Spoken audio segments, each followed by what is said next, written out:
Good afternoon, everyone, and thank you for coming out tonight, to this afternoon, to participate in today's workshop slash council meeting. Let the record show that all council members are present except Councilwoman Cobb and Mayor Pro Tem. I stand correct. Mayor Pro Tem Adams. We will now have invocation by Mr. Don Smith and the Pledge of Allegiance by Councilman Solomon.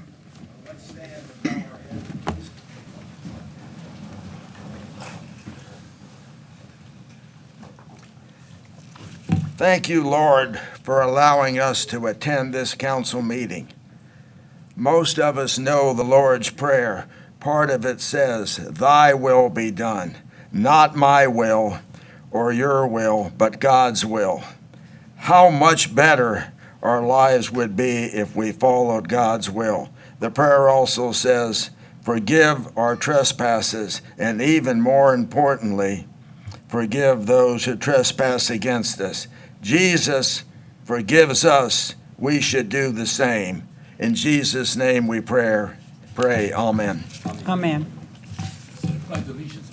Allegiance to the flag of the United States of America and to the republic for which it stands, one nation under God, indivisible, with liberty and justice for all. Thank you, Mr. Smith and Councilmember Solomon. Can I get a motion to approve the agenda, please? Councilmember Gonzalez. Madam, I move to approve the agenda. Councilmember Solomon. Second. All in favor, yes. All opposed, no.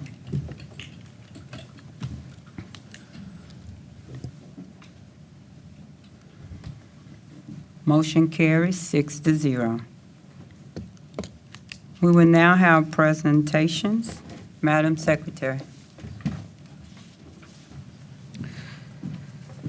PR 25015 Clean Star Award.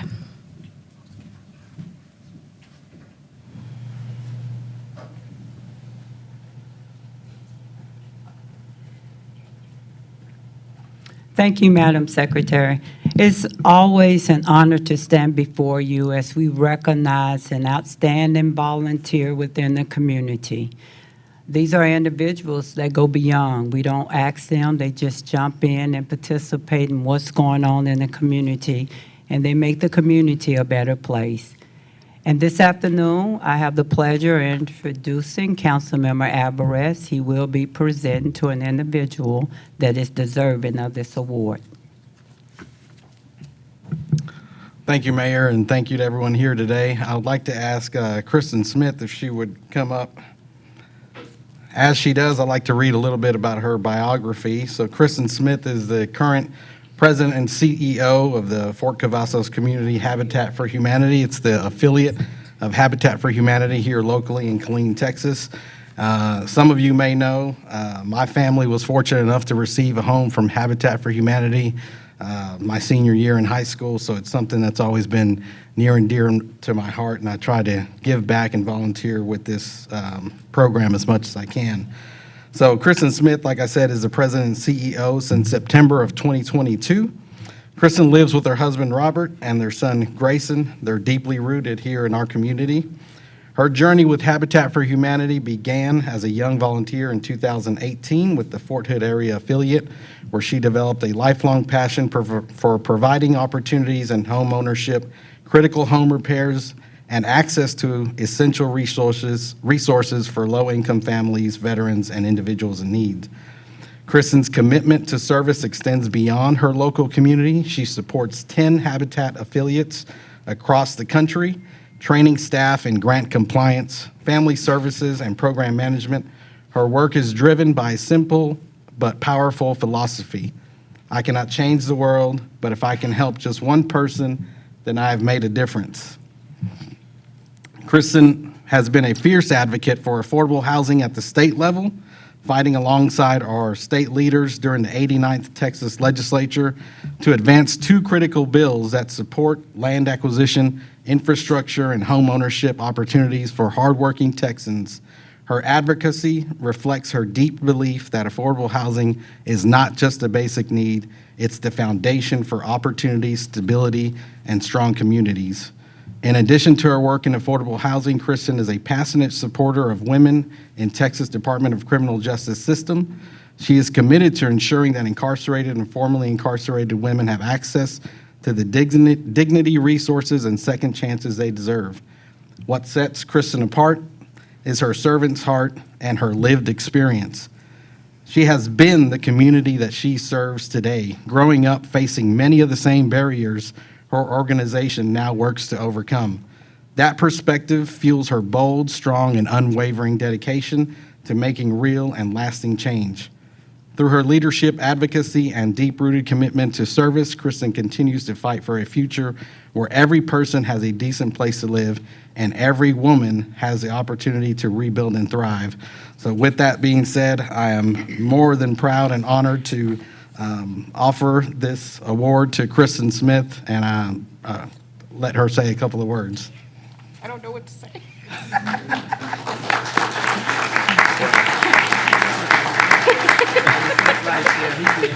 Yeah, say a couple of words. I just want to say thank you, Councilman Alvarez and Madam Secretary and all of the council. I mean, I'm sorry, I'm so sorry. Madam Mayor. That's a high position. It is an honor to serve our community and my community, and just to continue doing what I'm doing in the community.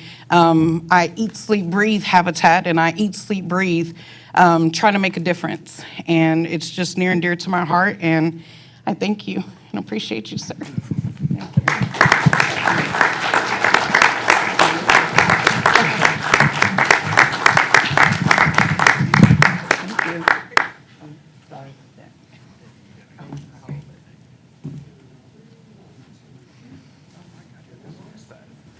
Come on, baby. Sorry, my son's with me.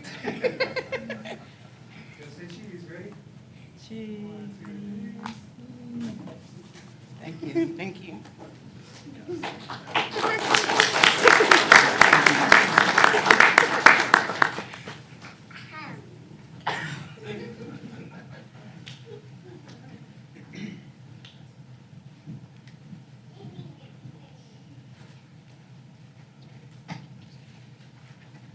Thank you, Councilmember Alvarez, for choosing an outstanding citizen to present the Star Award to tonight. Thank you. Now, we will move on to the next item. Madam Secretary. PR 25016, Parks and Recreation Proclamation.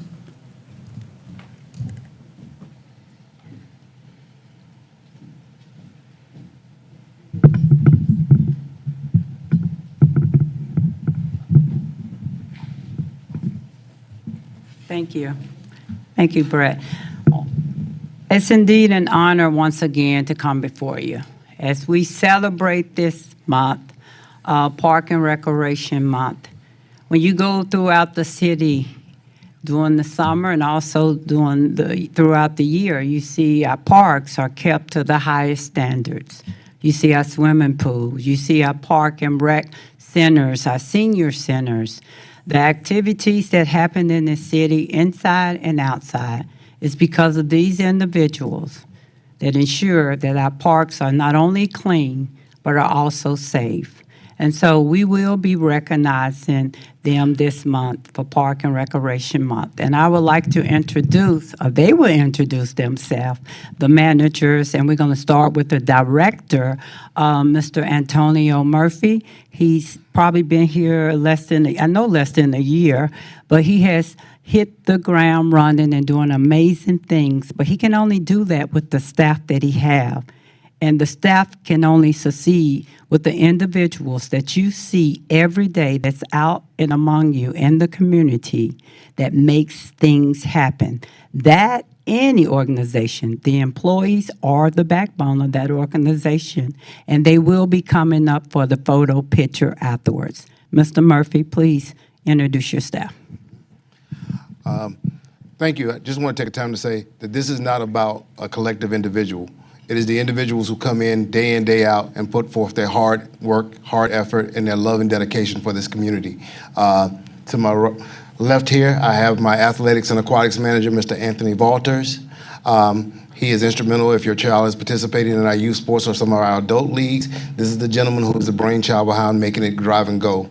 To his immediate left is our very new, but very distinguished senior center manager, Ms. Catherine Winston. Ms. Winston has come on board with a bunch of great ideas. And look, if you're an active adult, we encourage you to come out to the senior center and start to participate and get involved. All right. To my right, a gentleman who is so instrumental. Anytime you go out to a park and you see that the fields are pristine or you're playing a sport, it is credit to the supervisors that we have who are doing the work, who are out there in the hottest of days, in the coldest of days, the wet, all the muck, they make it happen. So I would like to introduce Mr. Patrick Crosby. Yes, sir. All right. He's a great guy and part of a great team under the direction of our Parks Division Manager, Mr. Kayla Reyes. To his right, we have our Recreation Manager, Ms. Caitlin Roberts. And most of the as we develop parks and we grow in this city, the most instrumental part and who goes unsung, you may not see her, but she's out there. She's conceptualizing planning, Ms. Crystal Gazakis.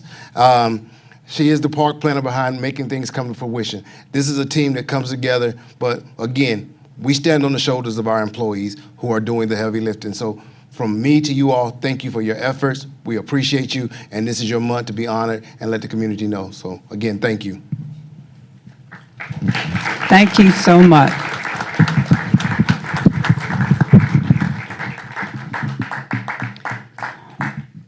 Whereas, since 1985, the United States has celebrated July as the National Parks and Recreation Month. To recognize the significant impact parks and recreation activities have on communities across the country and on society. And whereas park and recreation spaces serves as valuable gathering places, fostering social interaction, cultural celebration, and community events that strengthen the fabric of our society. And whereas park and recreation programs directly impact the health of our citizens by providing access to amenities and activities that encourage an active lifestyle, one which is proven to aid in the prevention of chronic diseases and improve mental and emotional health. Whereas park and recreation programming and education activities such as out of school time programming, youth sports, and environmental education are critical to childhood development. And whereas Colleen joins in celebrating this month to remind our citizens of our 23 incredible parks, 28 playgrounds, 3 hike and bike trails, a water park, splash pad, and pool, 21 baseball and soccer athletic fields, 1 tennis court, golf course, fitness centers, senior centers, recreation centers, dog park, and all the recreation programs that serve our community year-round. Now, therefore, I, Debbie Nash King, by virtue of the authority vested in me as mayor of the city of Killeen, do hereby proclaim the month of July 2025 as Park and Recreation Month.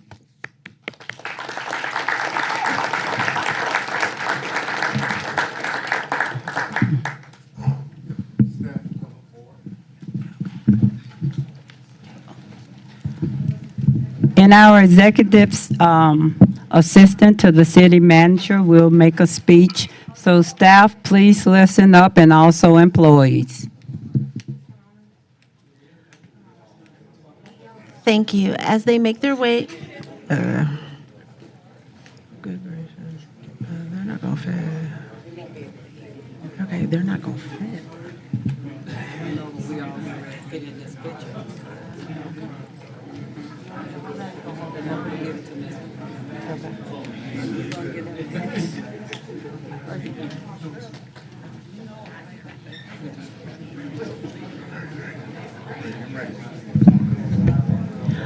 I know that it seems like a lot of people, but what's Park and Recreation Month if we don't honor those who really make the impact in our community?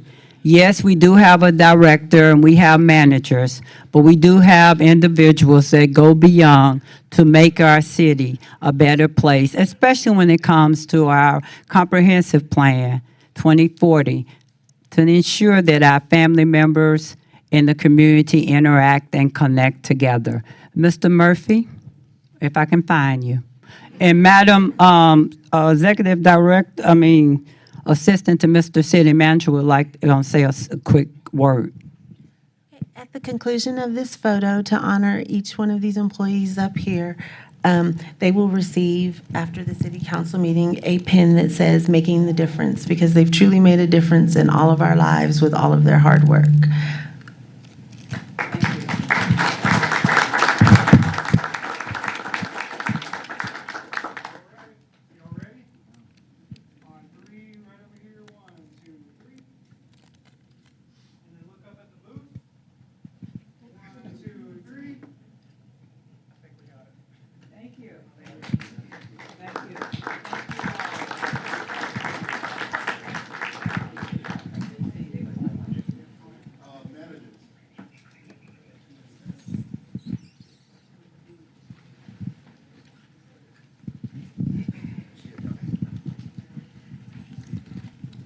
And each one of our employees, you will be receiving this from Mr. Murphy, a pen from the city to say thank you. Thank you, Mayor. Thank you all, thank you.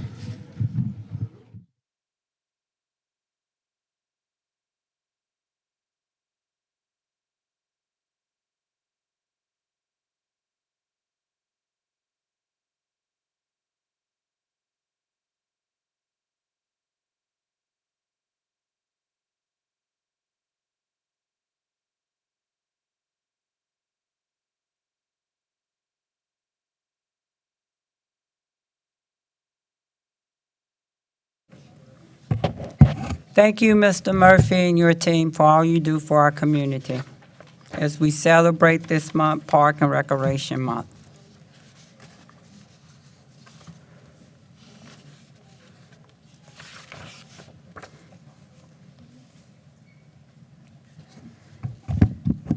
We will now start our work session, discuss agenda items 3 through 19 for the July 15, 2025 regular session. No final actions until regular session. Madam Secretary. MN 25017, consider minutes of regular city council meeting of June 17, 2025. RS 25109, consider a memorandum resolution approving a professional services agreement with Blue Skies Associates for File on Queue data migration to the Niche Records Management System in the amount of $75,000. Thank you. Good afternoon, Mr. Resta. Good afternoon, Mayor and Council. Tonight, I'm going to be presenting the professional service agreement with Blue Skies Associates for File on Queue data migration. So in January of 2022, Council approved the Centurion Niche Records Management System interagency agreement, and that's multi-agencies within the Bell County area. The following project milestones have been completed. In January, Temple Niche RMS went live. In May of 2025, the Killeen Police Department began the RMS database conversion. And in June, and currently to the day, we are currently going through validation and testing of that database conversion. The Killeen Police Department currently utilizes the File on Queue property and evidence system to manage evidence and property records. To ensure operational continuity and compliance with legal and evidentiary standards, the City of Killeen must migrate the historical data from the legacy File on Queue system into the Niche RMS system. So Blue Skies Associates is a accredited niche partner and has already contracted with the City of Temple and the City of Killeen to perform the primary data conversion and has knowledge and experience to migrate the data from File on Queue and a new Niche RMS. They actually did the File on Queue for the City of Temple. The total cost of the project is $75,000. The project is expected to run in conjunction with the current WebRMS database migration timeline, which is currently ongoing. This item is budgeted through the capital improvement project that was approved in 2022. oops, I went back. Staff recommends that the city council authorize the city manager or designee to execute a professional services agreement with Blue Skies Associates in the amount of $75,000, and authorize the city manager or designee to execute any and all change orders as permitted by state and local law. And I'm available for any and all questions that you might have. Thank you, sir. There are no questions. Thank you. Madam Secretary. RS 25110, consider a memorandum resolution suspending the effective date of Encore's requested rate change and approving cooperation with the steering committee of cities served by Encore. Thank you. Oh, Madam City Attorney. Thank you. Good evening, Mayor and City Council. This is a rate request from Encore. So Encore filed an application with the city on June 26th of this year requesting an increase system-wide for transmission and distribution rates by $834 million or 13%. Broken down, that's an increase of 51% in street lighting rates. And to show you what that means here is the 2026 proposed budget using the current rates is $800,000. But with this increase, with the 51% increase, the annual city cost would increase to a little over $1.2 million. So, and then there's also an increase of 12.3% in residential rates, where the average customer bill would increase $7.90 a month. This is the first comprehensive rate case since 2022. Just for comparison, the 2022 rate case proposed a 6% increase in street lighting rates and an 11.2% increase in residential rates, which would have resulted in an increase of $6.02 per month. And in 2017, the rate case was proposed at 0.5% increase in street lighting rates and an 11.8% increase in residential rates, which would have resulted in a $6.68 per month increase.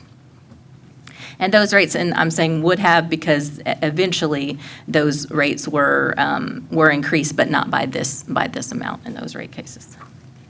So the steering committee, the city is a member of a 170 city coalition known as the Steering Committee of the Cities Served by Encore. The committee is a public interest advocate before the PUC, the courts, and the legislature, and the committee's attorneys and executive board negotiate rate filings. The law allows entities to suspend the effective date of a rate increase for 90 days. Suspension provides time for the steering committee to evaluate the filing and determining whether it complies with the law, develop a strategy, and that could include settlement.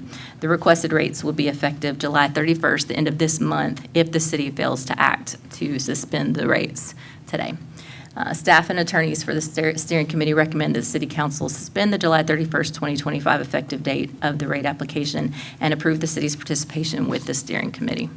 I'm here for any questions. Thank you. There are no questions. Madam Secretary. RS 25111, consider a memorandum resolution awarding bid number 2526, Automated Weather Observing System, AWOS, relocation at Skylark Field to F&W Electrical Contractors, Inc., in the amount of $300,250.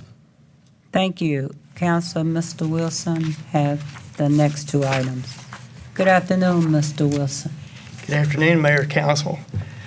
The first item we have is the automated weather observation relocation at Skylark Field. Just a little bit of background. Skylark Field has a FAA-owned and maintained automated weather observation system.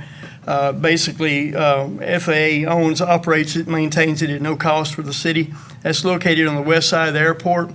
Provides pilots with critical safety information on cloud heights, visibility, wind direction, wind speed, as well as other critical aviation information for flight operations.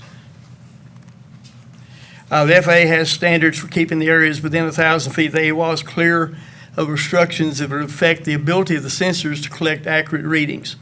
The proposed Anthem Park development, when fully built out, would cause the existing AWOS not to meet FAA standards. To accommodate this future development, it's necessary to relocate the AWOS to a location that will meet the standards. The area you see in the red at the top of the picture there is the Anthem Park development area. And if you look at the yellow dot in the middle of the circles there, that's the current location of the AWOS. And as you can see, that 1,000-foot radius moves into a significant amount of that Anthem Park development area. And the current location is, the new location that you're seeing now has been approved by the FAA. That would move the location of the sensor on the east side. And this location has been approved by FAA. And we, in working with this, we've worked with the city's planning department, Ms. Mesher, the developers consultants, our aviation consultants, and the FAA to determine, first off, did it really need to be moved? And based off all the information, it was determined that if we did not move it, it would impact a significant amount of Anthem Park's development operations. Therefore, the decision was made to move it. It's been approved by the FAA. The project was first advertised on February 2nd, 2025. Notices were published in the local newspaper, posted on the city's website, shared on multiple statewide electronic bidding platforms. Pre-bid meeting was held on April 18th, 25. We had one general contractor attend the meeting. One bid was received on March 11th, but it greatly exceeded the budget. Council rejected that bid on April 15th of 2025. We then re-advertised the bid with some modifications on April 20th. Again, via the local newspaper, the city website, the statewide bidding sites. We had a pre-bid meeting on April 29th where we had one electrical contractor attend. We ended up with two bids that were received on May 15th. You see the bidders there, F&W Electrical Contractors and Ventuni Corporation or Royal Electric Corporation. A thorough review of each bid package was completed by the airport's consultants and our staff. The lowest responsive bidder was F&W Electrical Contractors with submitted bid total of $300,250. This bid meets all the requirements and is the best value for the Killeen Regional Airport. F&W is a very respected airfield electrical contractor in the state. Staff recommends council award the bid from F&W Electric, Inc. in the amount of $300,250 for bid number 25-26, automated weather observation relocation at Schuyler Field, and recommends that the council authorize the city manager or his designee to execute all contract documents and change orders and actions within the state law, state and local law, and be happy to answer any questions. Thank you, Mr. Wilson. There are no questions. You have the next one. Madam Secretary. RS 25-112, consider a memorandum resolution authorizing the city manager to accept a Federal Aviation Administration grant for the Terminal Passenger Mechanical and Security Improvements Project. Thank Okay. you. Little bit of background on this project. The Killeen Regional Airport staff's identified certain legacy equipment that's reached its end of useful life. As most of you know, the building's 21 years old. This project aims to enhance both mechanical and security improvements for the traveling public by updating older equipment, reducing maintenance costs, and improving passenger safety. The mechanical improvements include the inbound baggage carousel, the emergency generator, the outbound baggage control software. Security improvements will consist of an update of the security systems, such as replacing the cameras and all of our access control equipment. On September 13th of 23, the city applied for and received an FAA AIG grant in the amount of $267,322 for the design of this project. The FAA has now notified the city that an additional AIG grant for the construction phase of this project will be forthcoming. However, the actual grant will be issued only after bids have been received and reviewed, with the grant based off the accepted bid amount. The FAA will not issue a bid until they know what the amount, or a grant until they know what the amount is. So to comply with the FAA's timeline requirements for returning signed grant offers, staff's requesting City Council authorize the city manager to accept the grant for this project. The grant will fund 95% of the cost, with the matching funds coming from the FAA's PFC program that was approved on March 14th, 2025. Again, this project will be at no cost to the city or the airport. It'll be completely funded through grants. Recommendations: the City Council approve a memorandum resolution authorizing the city manager or designee to accept the airport infrastructure grant from the FAA for the Terminal Passenger Mechanical and Security Improvement Project at Killeen Regional Airport. Thank you, Mr. Wilson. There are no questions. Madam Secretary. RS 25-113, Consider a memorandum resolution authorizing the city manager to accept a Federal Aviation Administration grant for the terminal rehabilitation design project. Thank you. Mr. Wilson? Yes, ma'am. This is another project that we're working on. Killeen Regional Airport, again, the staff's identified critical passenger terminal infrastructure that's reached into life. This project aims to enhance the terminal's safety comfort for the traveling public by updating the older equipment. As most of you know, over the last few years, we've been in the process of updating and upgrading all the original equipment in the building, and this is one of the last major projects that we'll do. The scope of this project includes the elevator, escalator rehab or replacements, public address system, the fire control panel, upgrading and updating public restrooms, and repairing public sidewalks. These improvements will reduce maintenance costs and improve passenger safety and comfort.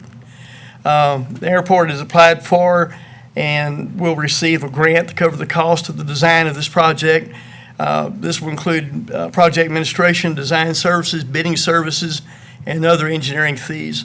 Again, to comply with the FAA's timeline requirements for returning signed grant offers, staff is requesting that the City Council authorize the city manager to accept the grant once the grant is received. The grant, again, 95% is through the federal grant. The matching funds will come through PFC. Again, absolutely no cost to the airport or the city for this project.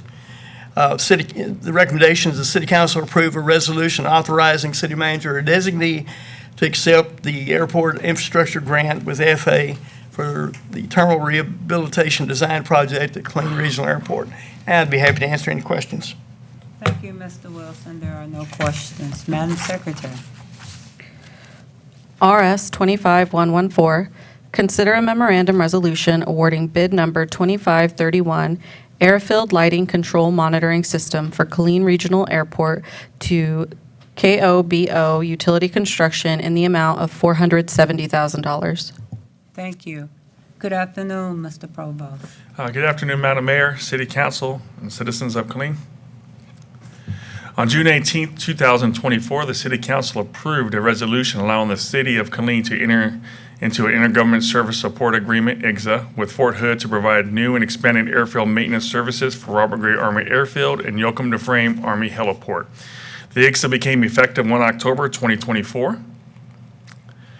In August of 2024, Fort Hood Director of Public Works requested to contract with the City of Killeen utilizing the new IGSA once it was approved for the purchase and installation of a new airfield lighting, control, and monitoring system, ALMS, for Robert Gray Army Airfield.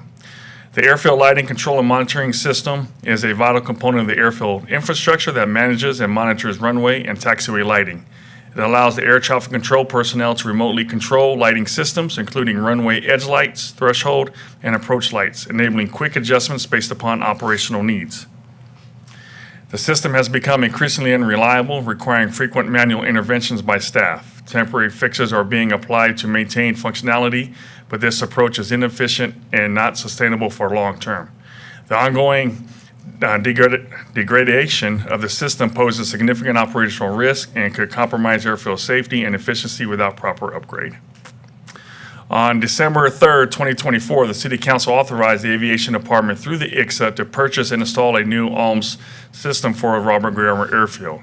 Advertising began in May of 2025 through the local newspaper, city websites, multiple statewide electronic bidding sites, and bids were opened on the 17th of June, 2025.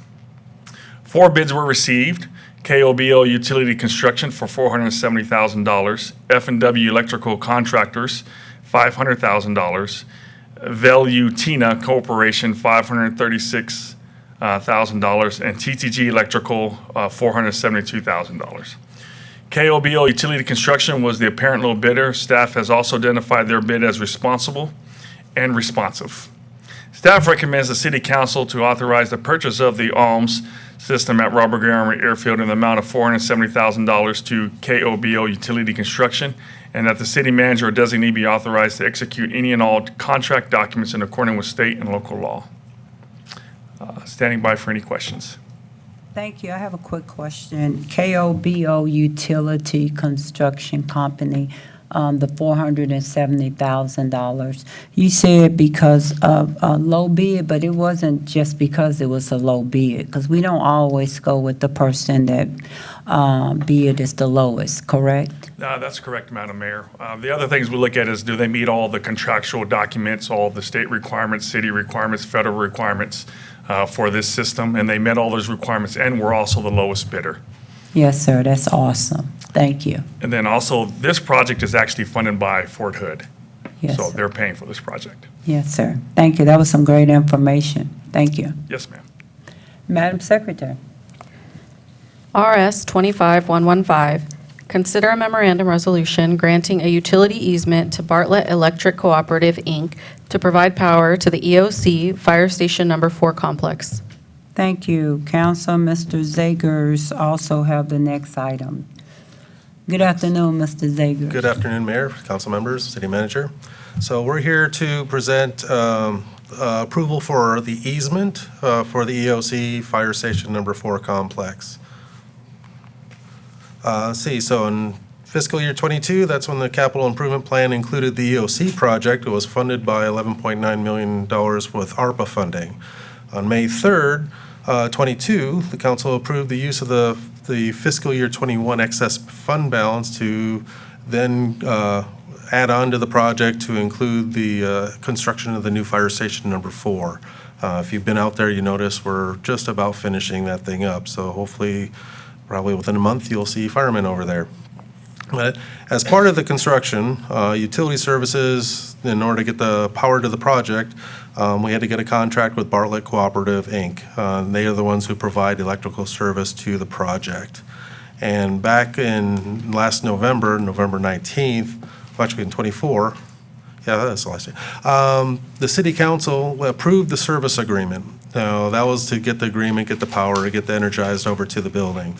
Since that time, Bartlett's kind of done some shifting. They realized they also needed to have an easement because in order to provide the power to the fire station, they had to get a service line that's actually in their control onto the property and then go to a transformer.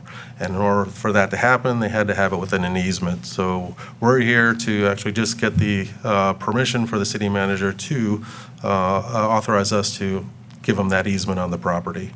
And then again, that's what the recommendation is, so we can get that easement and button up the last item for at least power on that building.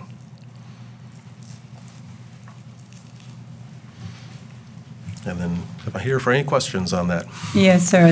There are no questions, but this is one of the best use of ARPA funding on Fire Station 4 in the EOC. Thank you. Madam Secretary. RS 25116, consider a memorandum resolution approving a one-year license agreement with the Environmental Systems Research Institute, Inc. for the Geographic Information System Division in the amount of $55,781.29. Thank you. Mr. Zagers? Okay, so this is in relation to our Geographic Informational Systems, GIS. It's a software, the licensing, the technical support that we get from Environmental Systems Research Institute, or ESRI, which we just always call them. And we've been actually had their contract with them since 2001. The software is used by a lot of people in the city, the staff, the public, not just the maps, but we also use the data. It is a geodatabase, so we use that for research and also sharing. We also provide information to the COG on that. And what we need in order for us to keep doing that, we have to have an annual license that gets renewed every year. This was presented by IT last year on the exact same date. The core software that we use is ArcGIS Desktop, the Pro, the Server, Data Store, Spatial Database Engine, and several of the analysis type extensions that our staff uses. Kind of give you an idea, the enterprise supports a range of maps, applications. These are some of the people and the groups that actually use it. So our government base, it's a local government-based software. Our planning development uses it, our fire and police, our environmental services, the stormwater group, engineering, public works, our downtown, emergency management, parks and rec, and then of course we have the data hub download center. So you have the maps, but then also we provide it to the COG. Esri, I'll discard that. Let's see, so they provide the information, the software, and for this, for the websites and internal. And then engineering department, we're seeking the approval of a one-year agreement with them to be able to use and update that software through a DIR contract with that number, and it's the amount of $55,781.29. And then we're seeking approval for us to sign into that agreement. Thank you, sir. There are no questions. Thank you. Madam Secretary. RS 25117, consider a memorandum resolution awarding a design-build contract to Core Construction for the design and construction of a new Parks Maintenance Building, Fleet Services Facility, and Police Evidence Storage Building in the amount of $23,890,278. Thank you. Counselor, Mr. Zagers have the next 4 items. Going for the marathon here. Yes, sir. Okay, so this is actually the best part of the design build projects we've been going on. So if you remember in fiscal year '23, the CIP, we included the construction of the park maintenance building, the fleet services building, so their facility, police evidence storage building, and then of course their parking lot expansion.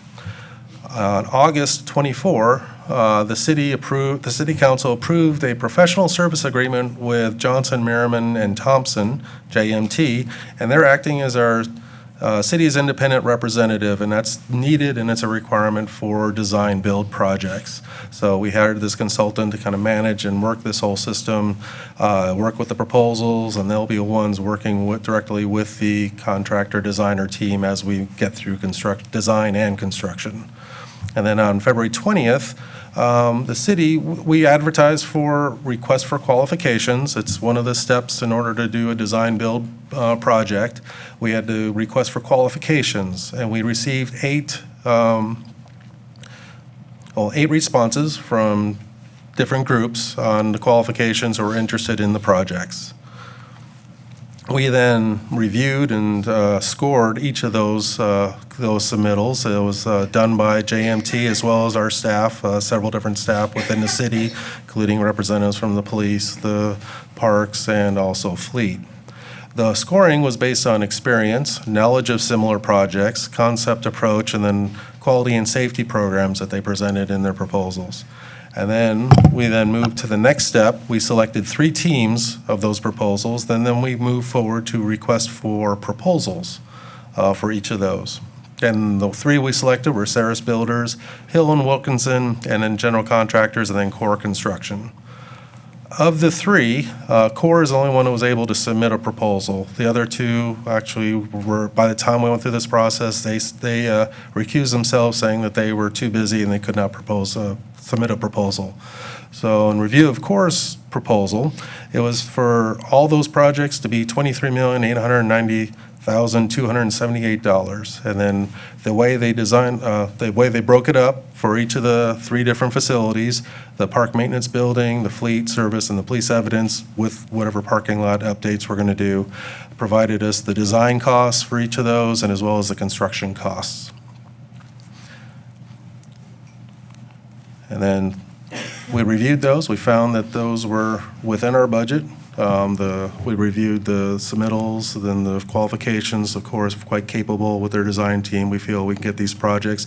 As part of the one thing I want to emphasize is when all the paperwork we did on our qualifications and proposals, we did emphasize that the park maintenance building is the first one that has to be done and will be out for construction first. So we're definitely emphasizing that that goes first, as well as they design the rest of them at the same time. So here we are, we're recommending that the City Council award a design build contract to Core Construction in the amount of $23,890,278 for the design build projects that include the park maintenance building, fleet service facility, and the police evidence storage building, and authorize the city manager or designee to execute any and all change orders within the amounts set by state and local law. Thank you. Councilwoman Cobb has been waiting a long time for the park maintenance building, and we finally see it in action along with 2 other projects. So thank you for that. Councilmember Segar. Yes, thank you, Mayor. Just refreshing, are we building these buildings in the same location, or are we building them in new locations? The park maintenance building will be at the same location. The fleet maintenance is actually going to be on 195 to the entrance to the transfer station where we had the old transfer station there. That was a scrapyard. We're putting it in that corner. That's still the City of Killeen's property, and that's where the fleet's going to be moved to. And of course, obviously, the evidence storage building is going to be right where it's at. We're adding on to the existing building at the police station off Featherline. Okay, thank you. So the old building that's there already for the park maintenance, that will be torn down? Yeah. I We're didn't looking see- at it or sell it, and I mean, it's steel frame pieces, a lot of things. We can definitely use it one way or another. Okay. I didn't see that in the package. The rest of it I did. Yeah, it's something we'll coordinate with the design team on Oh. what we have to do with that. Okay. Thank you for that. Councilwoman Cobb? I'm ready to have a party. You know that bothers me more than anything it is in the world, or it should bother our city and our staff. I'm just so happy right now to know that that's coming out. I've been waiting a long time to see people not sit on a lawnmower to eat their lunch. To see people have air conditioning in a building. We just saw part of that staff that's gonna have somewhere to sit. I'm so happy. I think my job has been done. If I have to fight that hard for anything, that's what worth fighting for, sir. It's worth fighting when people can have the comforts of an office, of a building. I tell you, I'm just really happy. Council meeting over for me. You're dismissed. You can go. No, you better not leave. It's a good day. It's a good day. Thank you. It is. Well, once again, thank you. Madam, Yes, thank you. Madam Secretary. RS 25118, consider a memorandum resolution authorizing the award of bid number 2533, reuse water for golf course irrigation project to Bell Contractors, Inc., in the amount of $770,362.29. Thank you. Mrs. Akers? Okay, so this has a long history. So in 1990, that's when the city Killeen and the Killeen Willows residential development there by Stone Tree, they entered into a 99-year agreement that allowed the golf course to pump water from Willows Lake and then into the golf course for the irrigation system. Since that agreement, the city has used the water from the South Nolan Creek, combination of potable water and reuse water from WCID, number one's on 38th Street sewer treatment plant, to replenish water into that pond and used by the irrigation system. Well, in 2019, TCEQ came and notified the city that that the reuse water could no longer be augmented or put into that Willows Creek Lake due to the lake being classified as waters of the state because it discharges directly into South Nolan Creek. So under the guidance of TCEQ, we did stop using the reuse water and switch back to potable water that we're pumping into that lake.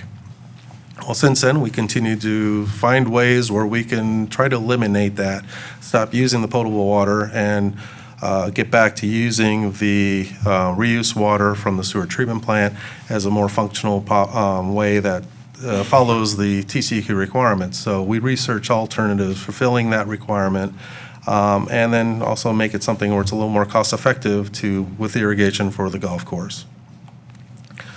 So after all that, we concluded the best alternative is to redirect the current reuse water discharge location, which is close to the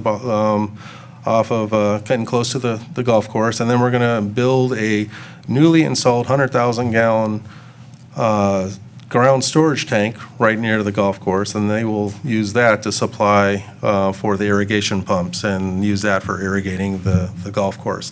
It's not considered directly putting it into those ponds, and therefore we're not entering into the waters of the state, so we're getting by the TCEQ requirements, but also being able to irrigate the golf course.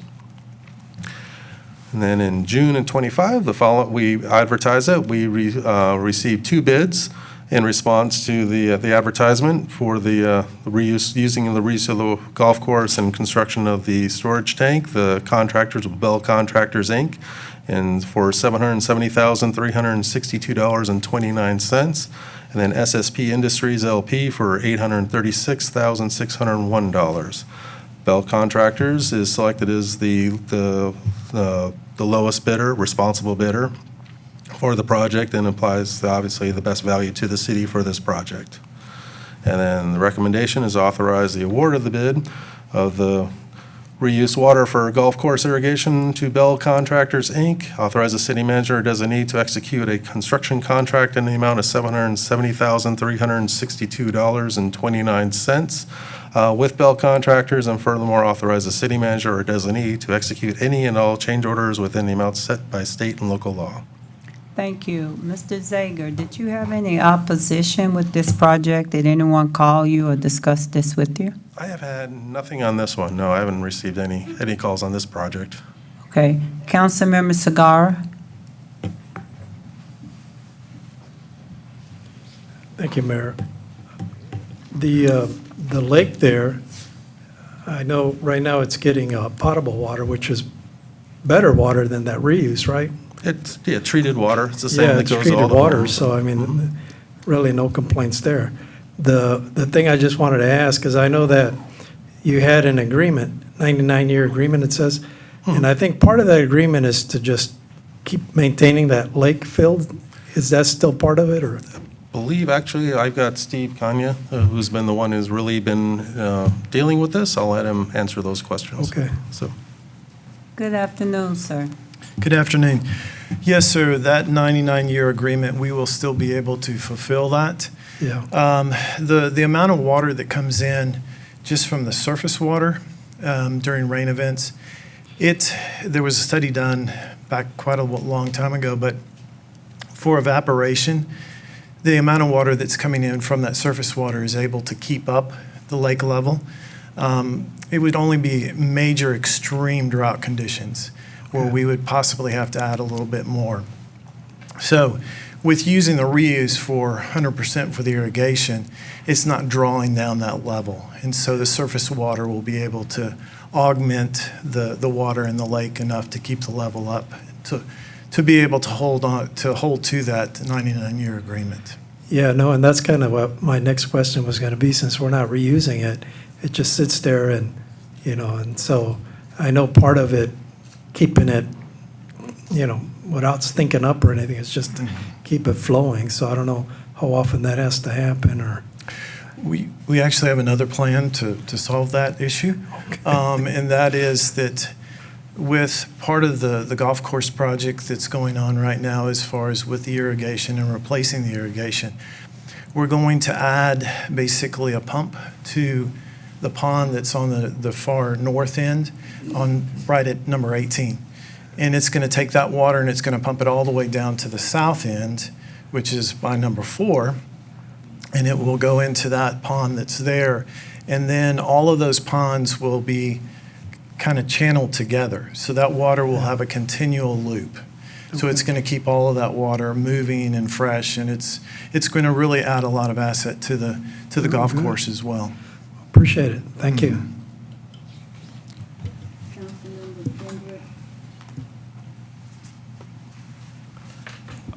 I still had a question for him. Okay. If the water is going to be pumped from one location to the next, shouldn't it have to go through some type of filterization in order to keep it fresh? So it's going to, it'll go through swales, grass swales, so it gets that natural filtration. But the reuse water is clean water. It's been treated. That's the stuff that's coming out, the discharge from the sewer treatment plant. So as we get the reuse, it's going to be pretty much naturally what goes from one pond, goes through a grass ditch, filters through, goes to another pond. I understand And what you're saying, but I worked water when I was in the military. And so it has to go through another filterization in order to keep it from being stagnant. Well, that's what the reuse, the circulation helps to do that. It keeps the oxygen, dissolved oxygen, all that stuff moving. It's when it gets stagnant, doesn't move, is where you have that. So allowing the runoff to go into the pond, what other aeration devices they have, that'll keep the water moving, and it has to circulate. So that's kind of what helps with that.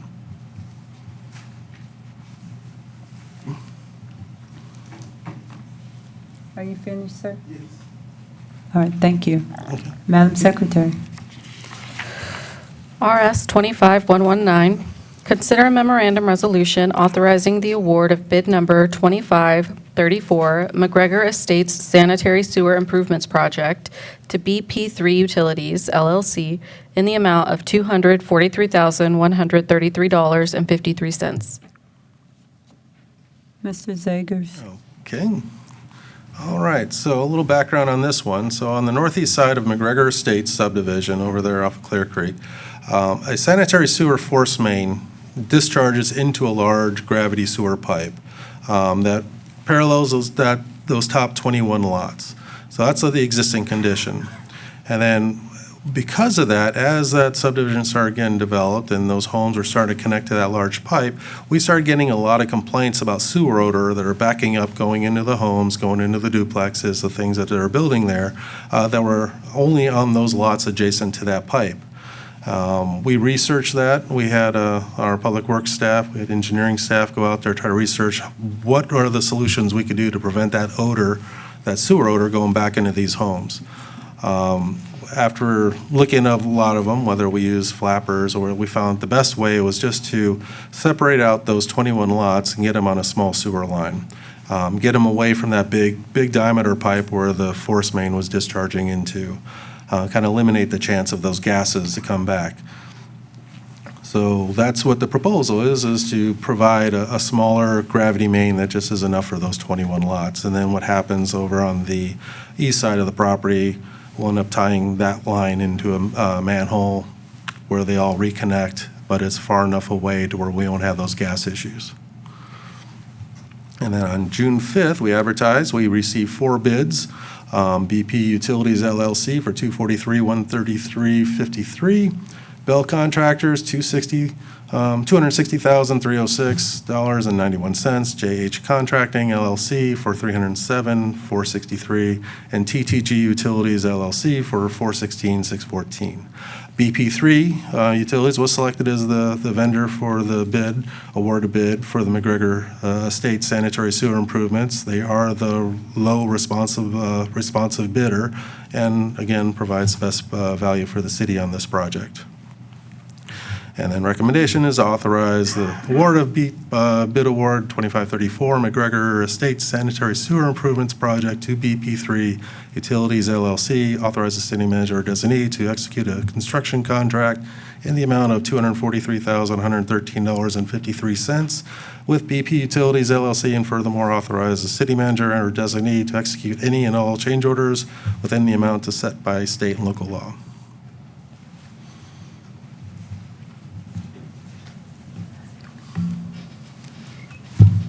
Madam Secretary. Okay. RS 25120, consider a memorandum resolution authorizing the execution of a professional services agreement with Kimley Horn and Associates, Inc. to update the city's water and wastewater impact fees in the amount of $136,080. Okay. So, in 2019, the City of Killeen retained Kimley Horn Associates for the purpose of completing a study for the potential implementation of impact fees to fund a portion of costs for water and sewer and wastewater system capital improvements required to serve new development, so growth-related projects. On April 13, 2021, the City Council adopted Ordinance 21015, which implemented water and wastewater impact fees in the city of Killeen and became effective April 14th, 2021. On April 1st, 2025, if you recall, the City Council adopted the 2025 Water and Wastewater Master Plan. So we have new projects, new costs. So because of that, that triggers us to need to relook at our impact fees and making sure that they're aligned with all our master plans and the costs that we're looking to have to spend for our new capital projects. So again, like I ahead of myself, so with the adoption of the master plan, that's the reason we have to update these things. Now, keep in mind in regard to state law, with the new laws that are passed, there is a time limit that you have to do this within 5 years. We are right in the time frame of having to implement the review and any corrections we have to do to our impact fees, and we're right along with that 5-year plan. So we are in conformance with the state laws as it relates to impact fees. So we requested Kimley Horn submit a professional service agreement or a proposal. So we worked with an agreement to update the city's water and wastewater impact fees for a fee amount of $132,920. So what that is, that includes the review of the master plan, review of the fees, all the required public outreach we have to do and go through the program, then come back to council for any updates we may have to do. And then based on Kimley Horn, on the work that they did with the original impact fee, that's where we feel it's very confident to use them again with this update to the fees. And again, recommendation is City Council authorize the city manager or designee to execute a professional service agreement with Kimley Horn to update the city's water and wastewater impact fees in the amount of $132,920 and authorize the city manager or designee to execute any and all change orders within the amount set by state and local law. And with that, I'll hear for any questions. There are no questions. Madam Secretary. RS 25121, consider a memorandum resolution authorizing an agreement and easement with Bartlett Electric Cooperative, Inc. to provide power to the Chaparral Pump Station. Okay, here finishing up with an easy one. So again, as I started with an electric agreement with Bartlett, I'm finishing with an electric agreement with Bartlett. This one is in relation to our Chaparral Pump Station and water tower that you see off of Chaparral there. So on February 27th, the City Council approved the award of the contract with SSP Industries to construct the pump station project that's out there. Bartlett provides the electrical service over in that area and to the pump station. So in order to get the electric power to the pump station, again, we have to have a service line provided by Bartlett, transformer installed in order to fund the pump station and also any power that's needed for the water tank in that area. So this agreement, it mimics pretty much what we did with the OC, and it has an initial cost of $44,199.59, a payment for the contribution for the in aid of construction, and a 2-year service agreement to provide electricity to BEC with a minimum bill a month of $2,600. And again, that's the work that they have to do to get that power line and transformer and set the transformer that's out there.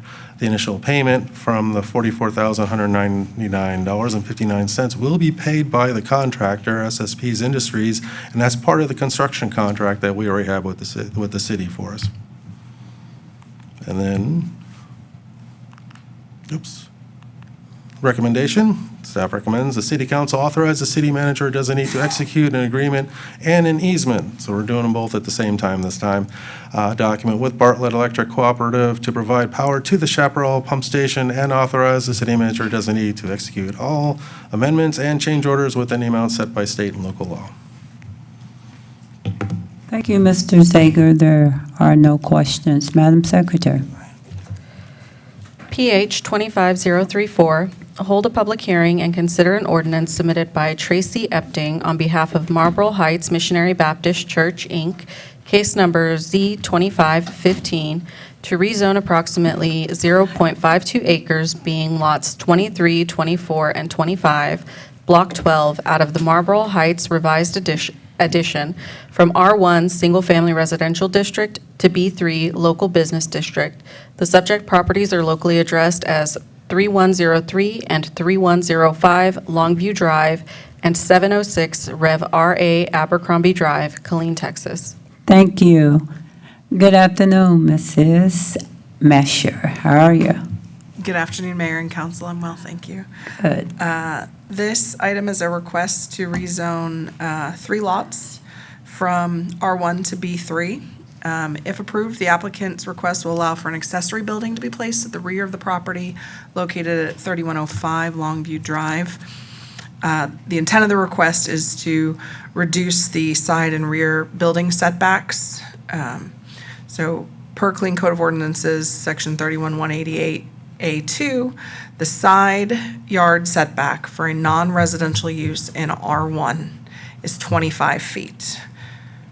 And the rear yard setback is also 25 feet. So if the property is rezoned to B3, the side yard setback would be reduced to 15 feet, and the rear yard setback would be reduced to 10 feet, which will allow the property owner to place the desired accessory building in the rear of that lot at 3105 Longview.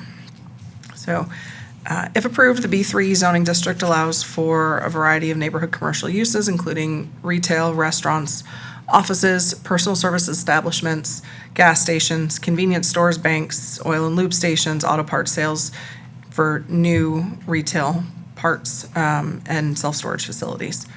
The red star indicates the location of that subject property. This is an aerial view of the 3 lots that are requested to be rezoned to B3. This is a view of the subject property from Longview Drive. There's some existing buildings there, but these buildings are used by the church for school, teaching facilities and that sort of thing. So, oops. This is a view of the subject property from Marlboro Heights Baptist Church. View facing east down Longview Drive, and view of the subject property facing west. So this is the building here, where in the rear of the lot is where the property owner intends to locate that accessory building. Property is located within the neighborhood infill sector on the growth sector map and designated residential mix on the future land use map. The residential mix place type allows for a use mix of up to 25% non-residential uses. So the request is consistent with the future land use map. We notified 32 surrounding property owners regarding this request, and we've received no written responses. This is the notification boundary. With that, staff finds that the applicant's request, again, is consistent with the character of the area and with the recommendations of the comp plan, and we're recommending approval as presented. The Planning and Zoning Commission on June 9th also recommended approval unanimously. Happy to answer any questions you have. Thank you. That church been around a long time. Yeah, thank you, but there are no questions. Madam Secretary. PH 25035, hold a public hearing and consider an ordinance submitted by Jason Jinks on behalf of Alejandro Gabriel Llorente Alvarado, case number Z2516, to rezone approximately 0.21 acres, being Lot 1, Block 13, out of the Evening Hollow 3rd Extension replat from B1 Professional Business District to R3F Multifamily Residential District. The subject property is locally addressed as 2018 Cedar Hill Drive, Killeen, Texas. Thank you. Yes, ma'am. This item is a request to rezone an existing lot from B1 to R3F Multifamily Residential District. Oops.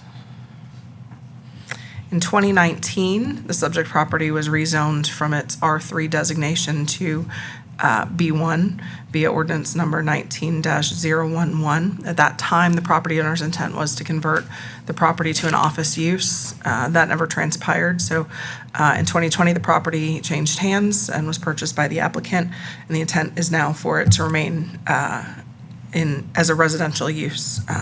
So the applicant is requesting to rezone it back to R3F. The red star indicates the location of the property. This is an aerial, so you can see it's one existing lot with an existing fourplex structure on it. So the intent is just to rezone it from B1 to R3F to allow for the existing land use.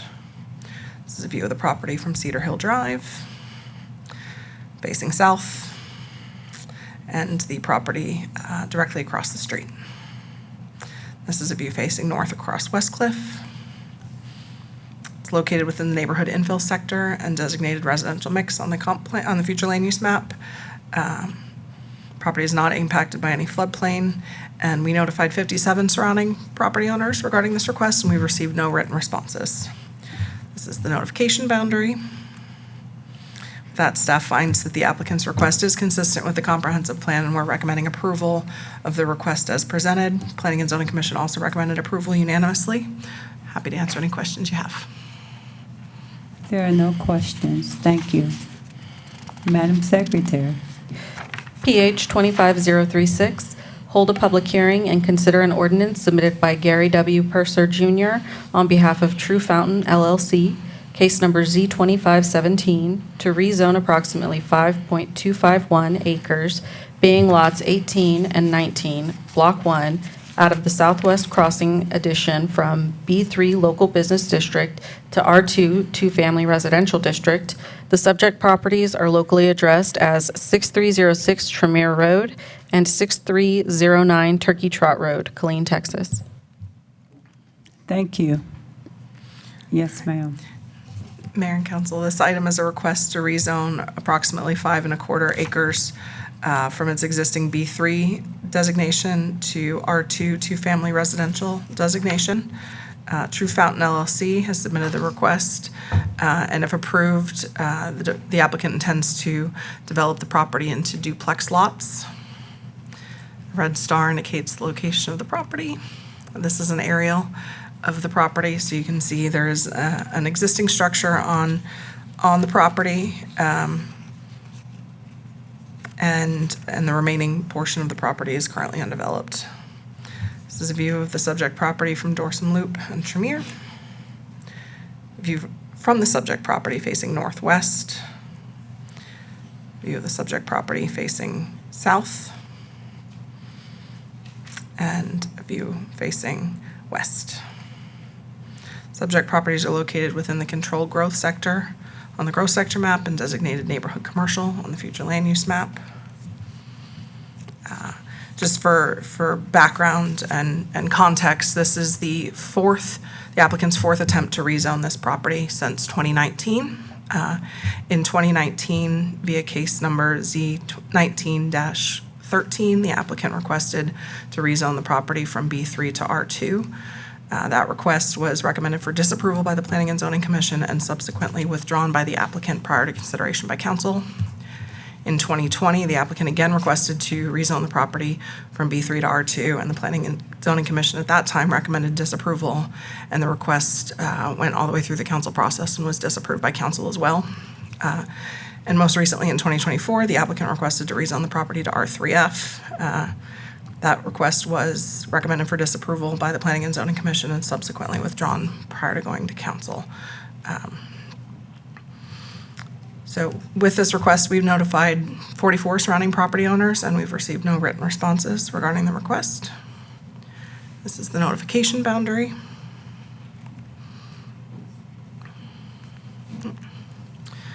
So staff finds that the existing B3 zoning supports small-scale retail and service businesses that enhance community convenience and walkability.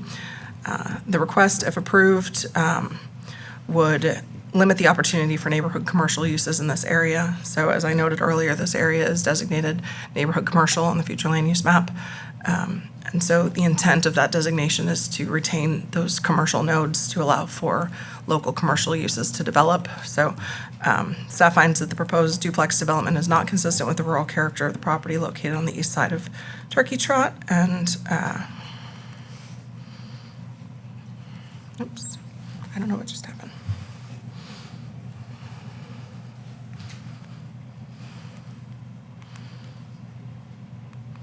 Can we go back?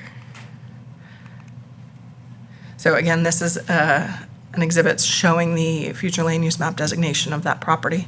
So this is the subject site here, which again is designated neighborhood commercial, with, again, the intent being to allow for neighborhood commercial uses in this location. We're therefore recommending disapproval of the applicant's request to rezone the property to R2.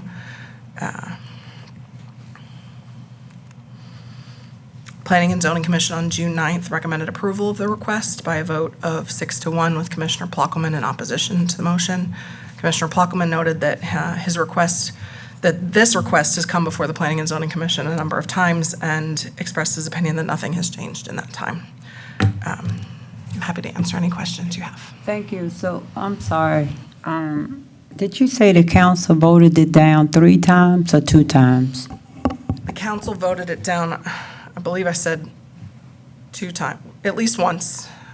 We can go back to those slides, hang on. No, I'm just curious to why, if it's past planning and zoning 6-1.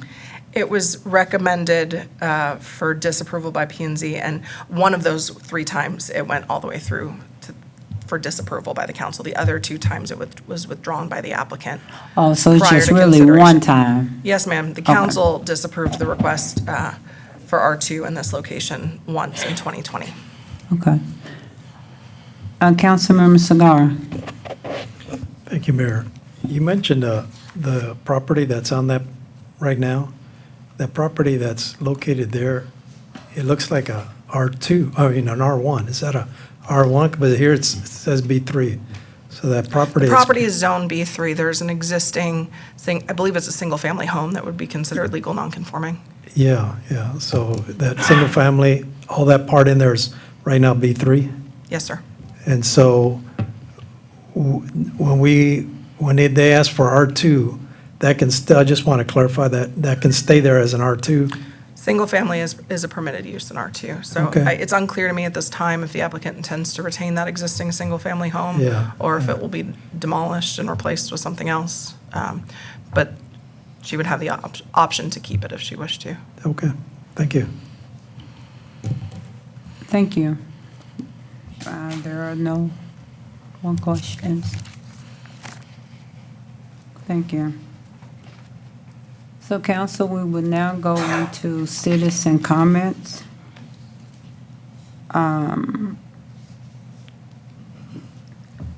Melissa Brown.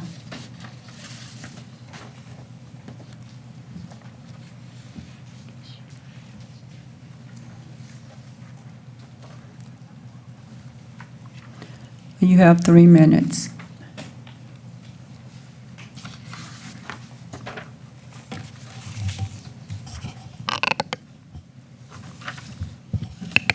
Very generous. I'd like to start off by saying that normally I would argue about Bartlett as far as EOC. However, recent events have shown us how important it is to get our EOC online as soon as possible. So I would recommend definitely voting in approval of that one, but I do question an agreement with Bartlett Electric for the Chaparral Pump Station. That was built almost specifically for Turnbell Ranch. That is actually part of the contract with Turnbell Ranch. So what are they paying for it?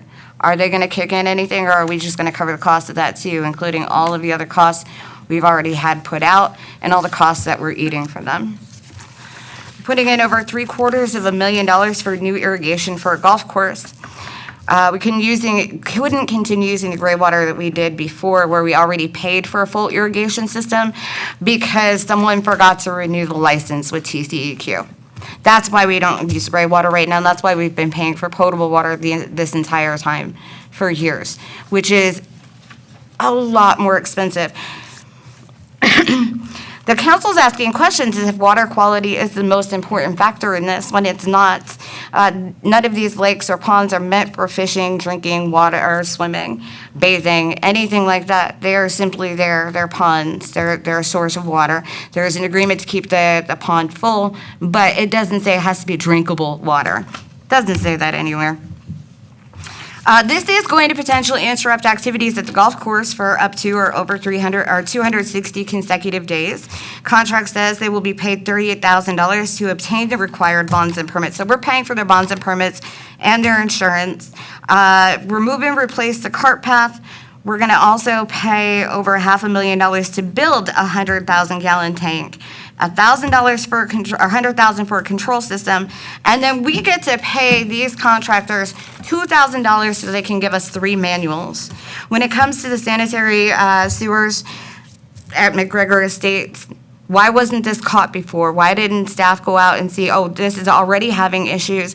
But we're going to go ahead, and I was on the council when this came up for Phase 5, and I'm going to tell you that we were told by staff that the existing infrastructure was sufficient. Now we're having to pay for something that we didn't take care of before. Councilwoman Gonzalez, I'm going to call you out because you know how much issues you have in District 1 with sewage backing up into people's houses and into their yards, and not a damn thing is done about it. And then removing the 3/4 supermajority requirement for code enforcement. Let me just go, or for P&Z. Let me just go ahead and say that a minimum requirement would be 60%. We can make it stricter. We can always make it stricter. We just can't loosen up on it. Don't take away the citizens' voices Thank you. anymore. Your May I time ask is for the up. one extra moment in consideration of the fact this is the first time that we're doing Councilmember this? Alvarez, Councilmember Solomon. Is it yes or no? I can't. Okay, Councilmember, no. I'm sorry. The next person is James Rogers. James Rogers, are you here, sir? Sir, you have 3 minutes. Good Madam afternoon, Mayor, sir. council members, James Madison was the 4th President of the United States, known as the father of the Constitution. He talked about limited government and protecting individual liberties. 2 weeks ago, you voted to limit the time for citizens to speak by 25%. That's unconscionable. Now you want to do away with the checks and balances of the Planning and Zoning Committee majority vote that would require you to have a majority to overcome that vote. Now, there's a glimmer of hope with that, because most of the time, this council doesn't even listen to the Planning and Zoning Commission, and don't tell me you do. Why have a Planning and Zoning Commission if you ignore them? Why have it? And the last thing that Madison said was the best elected officials are accountable to the public. You will be held accountable. 25% away from giving the citizens time to speak is unconscionable. Not listening to the Planning and Zoning Commission is unconscionable. You will pay the price when the next election comes up. I guarantee it. Thank you. Council, we're going to take a 1-minute break so I can ask the city attorney a quick question on the next citizen comment.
With our citizen comments,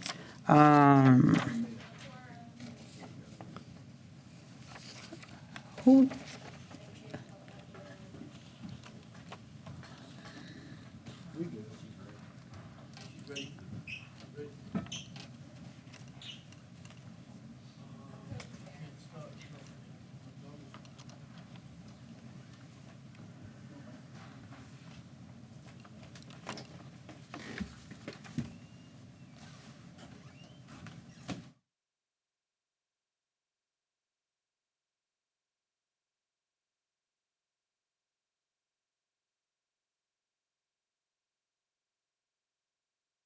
Councilman Solomon. Heather McNeely. Heather McNeely. Heather McNeely. Citizen comments is closed. Ma'am, you do not have the floor. Citizen comments are closed. We are taking a break.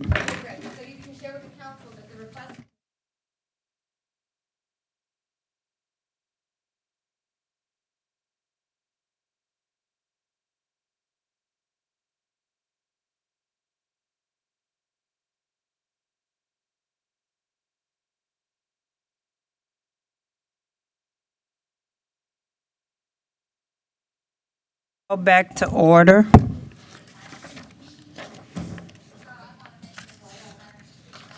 Please turn off that phone. The meeting is back in order, or go outside with it. Madam Secretary, we will now move to our consent agenda. Madam Secretary?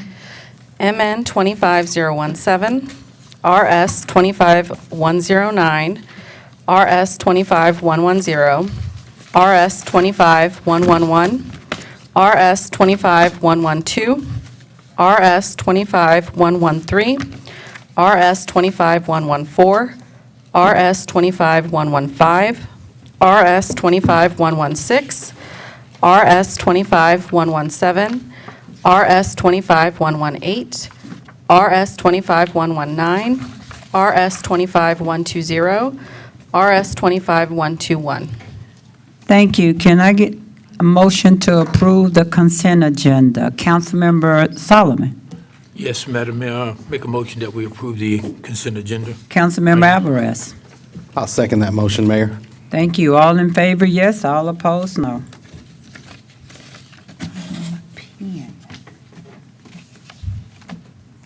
Motion carries 6-0. Thank you. We will now go into public hearing. Madam Secretary. PH 25034, hold a public hearing and consider an ordinance submitted by Tracy Epting on behalf of Marlboro Heights Missionary Baptist Church, Inc., case number Z2515, to rezone approximately 0.52 acres, being lots 23, 24, and 25, Block 12, out of the Marlboro Heights Revised Edition, from R1 Single Family Residential District to B3 Local Business District. The subject properties are locally addressed as 3103 and 3105 Longview Drive and 706 Rev RA Abercrombie Drive, Killeen, Texas. The caption of the ordinance reads, "An ordinance amending the City of Killeen zoning ordinance by changing the zoning of approximately 0.52 acres being part of lots 23, 24, and 25, Block 12, out of the Marlboro Heights Revised Edition from R1 Single Family Residential District to B3 Local Business District, providing a savings clause, providing for the repeal of conflicting provisions, providing for an effective date." Thank you, Madam Secretary. Council, Mrs. Mesher has gone through the slides. Would you like for her to go back through them? Council? All right. Is the applicant here? Yes, ma'am. Would you like to speak? Okay. Yes, ma'am. Thank you. Public hearing is open. Melissa Brown. You have 3 minutes.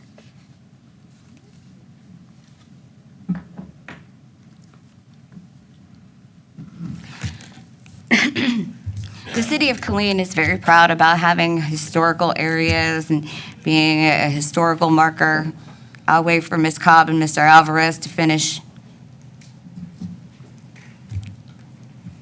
It's incumbent upon this council. Is there something interesting on that internet that we all need to know about? Ms. Cobb?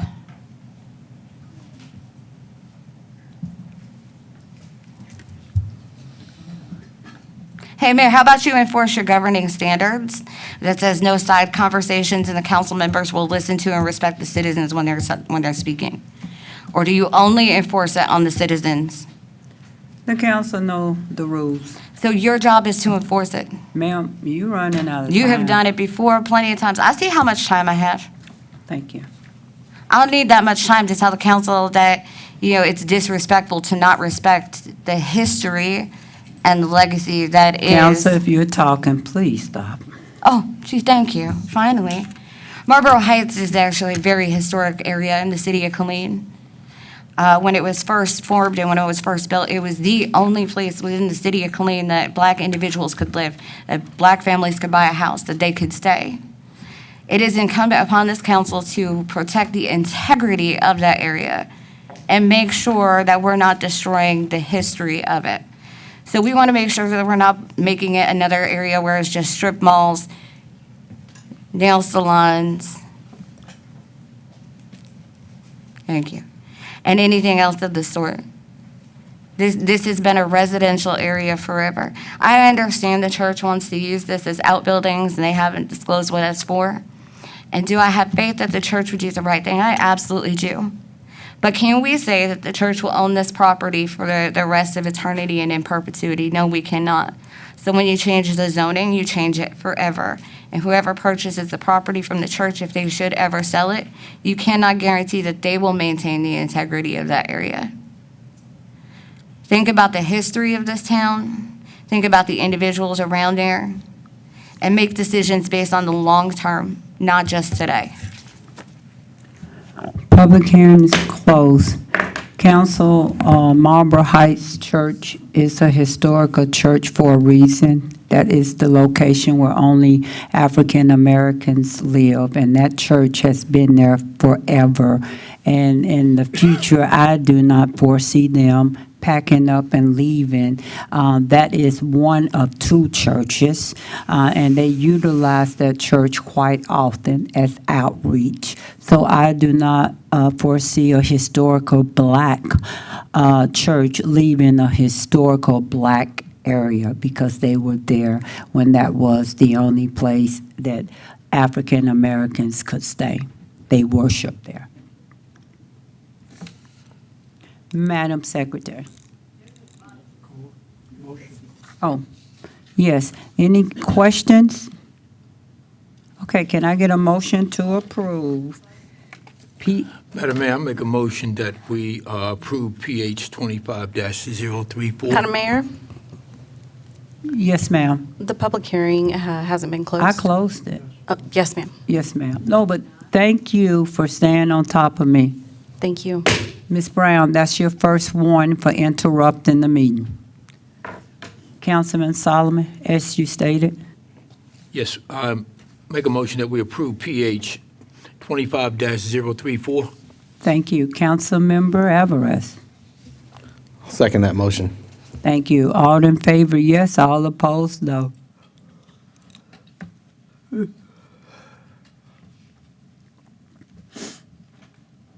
Motion carries 6-0. Thank you, Madam Secretary. Thank you, Council. Madam Secretary. PH 25035, hold a public hearing and consider an ordinance submitted by Jason Jinks on behalf of Alejandro Gabriel Llorente Alvarado, case number Z2516, to rezone approximately 0.21 acres, being Lot 1, Block 13, out of the Evening Hollow 3rd Extension replat from B1 Professional Business District to R3F Multifamily Residential District. The subject property is locally addressed as 2018 Cedar Hill Drive, Killeen, Texas. The caption of the ordinance reads, "An ordinance amending the City of Killeen zoning ordinance by changing the zoning of approximately 0.21 acres, being Lot 1, Block 13, out of the Evening Hollow 3rd Extension replat from B1 Professional Business District to R3F Multifamily Residential District, providing a savings clause, providing for the repeal of conflicting provisions, providing for an effective date." Thank you, Madam Secretary. Council, Mrs. Mesher has gone through these slides. Would you like for her to go back through them? All right, thank you. Public hearing. Is the applicant here or would like to speak? Thank you kindly, sir. We will open up public hearing. Melissa Brown.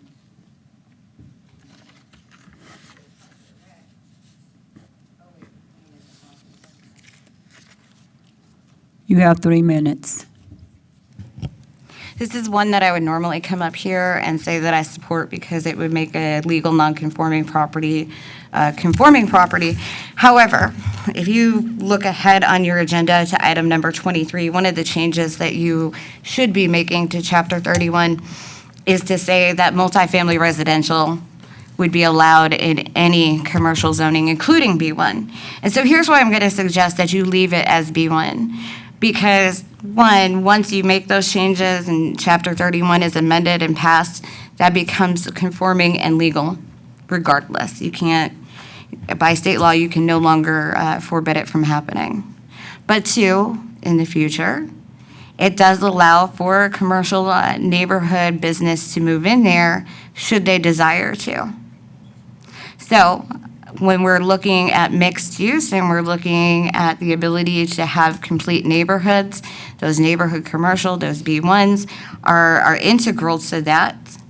Why take away the opportunity to change it into permanently multifamily housing when it's going to be legally allowed anyway in just a few weeks? I would leave it as is instead of continuing to change the zoning on things without necessity. That's all. Public hearing is closed. Can I get a motion to approve PH-25-035? Councilmember Alvarez.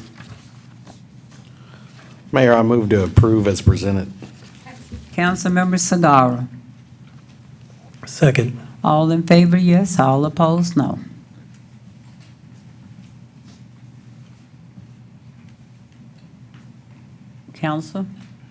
Councilwoman Cobb, any day now.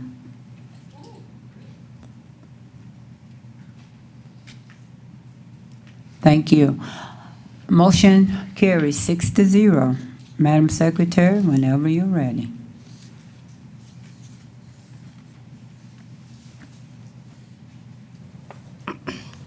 PH 25036, hold a public hearing and consider an ordinance submitted by Gary W. Purser Jr. on behalf of True Fountain LLC, case number Z2517, to rezone approximately 5.251 acres, being lots 18 and 19, Block 1, out of the Southwest Crossing addition from B3 Local Business District to R2 Two-Family Residential District.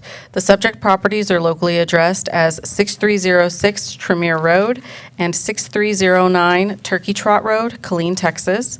The caption of the ordinance reads, "An ordinance amending the City of Killeen zoning ordinance by changing the zoning of approximately 5.251 acres, being lots 18 and 19, Block 1, out of the Southwest Crossing addition from B3 Local Business District to R2 Two-Family Residential District, providing a savings clause, providing for the repeal of conflicting provisions, providing for an effective date."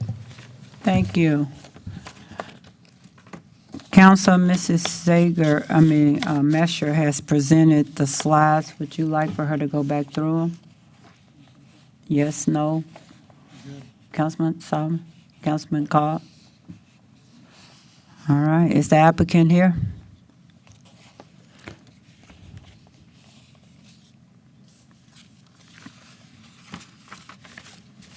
Good afternoon, sir. Good afternoon, Mayor. Gary Purser Jr., 2901 East Densliter.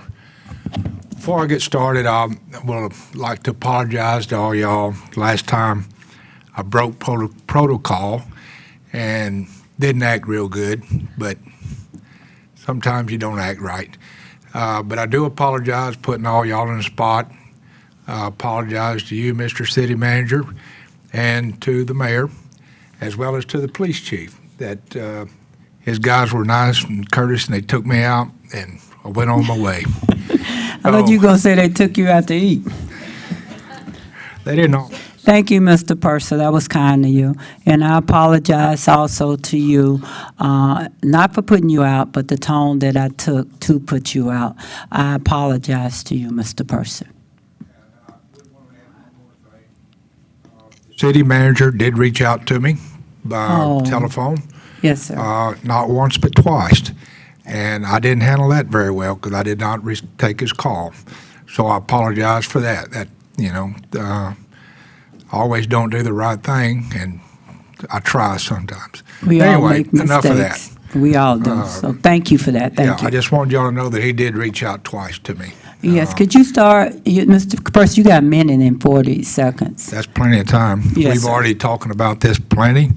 I would just like to remind the city council that this zoning meets your 2040 comprehensive plan. It meets your future land use map, and it falls under a primary use in the future land use map. So I would appreciate your support. I think that we have followed everything the city says, and y'all can take it from there. Thank you. We'll now have public hearing. Public hearing is open. Anka? You have 3 minutes. Good afternoon. Thank you, Madam Mayor, Council.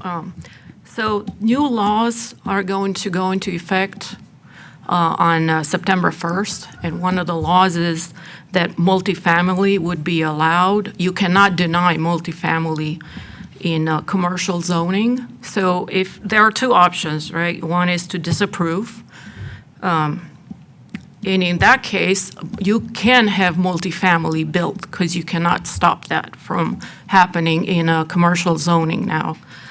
Or you can approve duplexes and you will not have multifamily homes.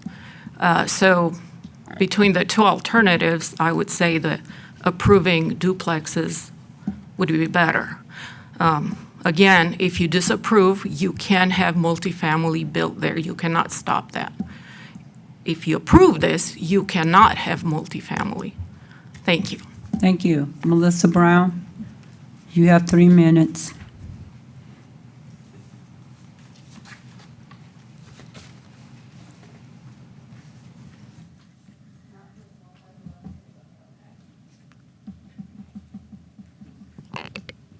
Well, you let some people go way off agenda as long as they're kissing, huh? So, go ahead, say it. Thank you. I will say that I don't think Mr. Purser has anything to apologize for. The way he was treated, all he did was stand up and try to correct something that was said out of line about him. And kicking him out for trying to defend himself with the tone and the activities you did, no, you should apologize, and that was uncalled for, even having him removed from the property. So this particular request has come up multiple times before, and every single time it has come up has been denied for a multitude of reasons. First of all, staff has always agreed that this is not a good fit. Residential is not a good fit for this area. It just isn't. There's traffic concerns, there's safety concerns, everything that you've already heard about before. But I want you to think about what happened over July 4th weekends. Now I want you to think about the fact that there is flooding and there is drainage all the way through to Donut Hall. Go ahead, keep approving to put more density, put more development out there. And when something bad happens, remember that y'all were the ones that said, go ahead and eat up all the land. Go ahead and start redirecting the water. Because when you do that, you only look at this one little parcel and how it gets to where you want it to go. July 4th weekend showed us water doesn't care where you want it to go. The more you disturb the land, the more you risk additional flooding to other people in the area. Get a flood study done. Know what all of the repercussions of your current and prior decisions have been before you move forward with any new development. I know that yes, Ms. Nyago is correct. After y'all passed the ordinance change, he could commit, he could put 3plexes, he could put 4plexes, but I believe that Mr. Purser cares enough about our community that he's not going to do that. I believe that Mr. Purser cares enough about our community that he is going to stick with what he is asking for, which is really duplexes or nothing. Again, 4 times councils have had the sense to say no to this because it is not good for that area. Think about your citizens, think about safety, and think about what your primary responsibilities are. And I guess leave everything else up to plating. Let the staff take the fall then. If they want to have plating that allows multifamily houses in there, and they say, yeah, it's okay, because, we already told them that the sewage was okay for the area, even though now we're going to have to go back and pay $250,000 to fix it because it wasn't. Go ahead, let the staff take the fall, but y'all need to make the decision. It's on your conscience. Public hearing is closed. Councilmember Kendrick, you want to say something?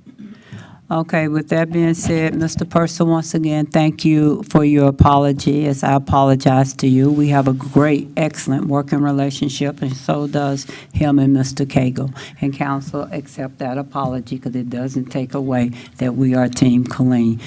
Councilmember Sagara, can I get a motion to approve? Yes, I make a motion to approve PH 25-036. Council member, do we have a second? To oppose, approve? Do we have a second? Motion dies. Did you want this, I'm sorry. Did you go after me after I said motion dies and you clicked it, or was that at the same time? Madam City Attorney, he was trying to click as I was going down to say it was closed. Do we have to start back over? I think that's the best way to do it. Okay, so were you going to second it? Oh, he wasn't going to second it. Okay, that was the clarity. Okay, motion dies. Okay, you clicked that you wanted to say in it. Okay, Councilmember Kendrick, before I go to Sagara, did you have something to say? Because you clicked. Yes, Madam Mayor. The last speaker that was just up here was talking about two separate areas. I want to make that clear. Would you speak in the mic? The last speaker that was up here was talking about two separate areas. The area that she mentioned was the donut hole. That is not the area where Mr. Purser is trying to put these apartments in. Ms. Brown, second warning for disrupting the meeting. Councilman Kendrick has the floor.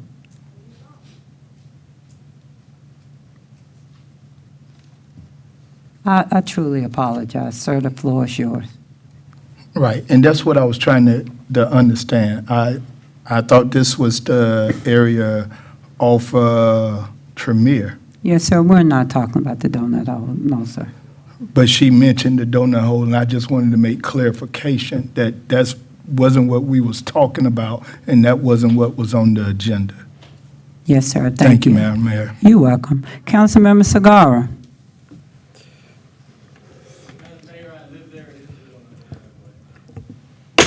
Sir, that is your first warning. Please do not be jumping up and yelling from your seat, please.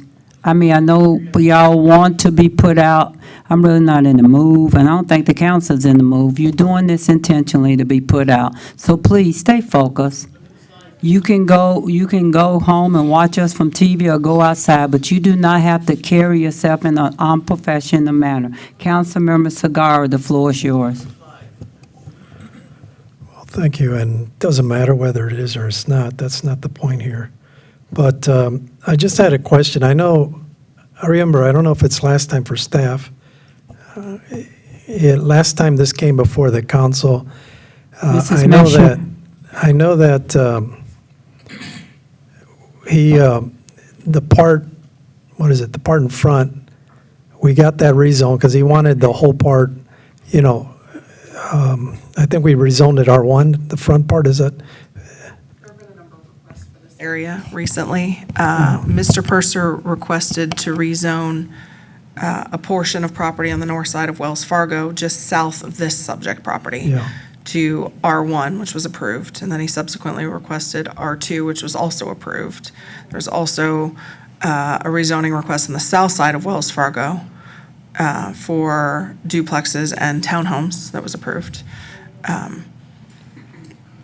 And then, so this portion of property, this subject property, is just north of the area that is zoned R1.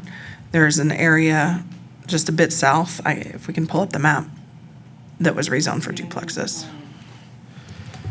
Yeah, I'm just trying to figure out if this was part of the, Francisco, can we pull up that map? Okay, here we go.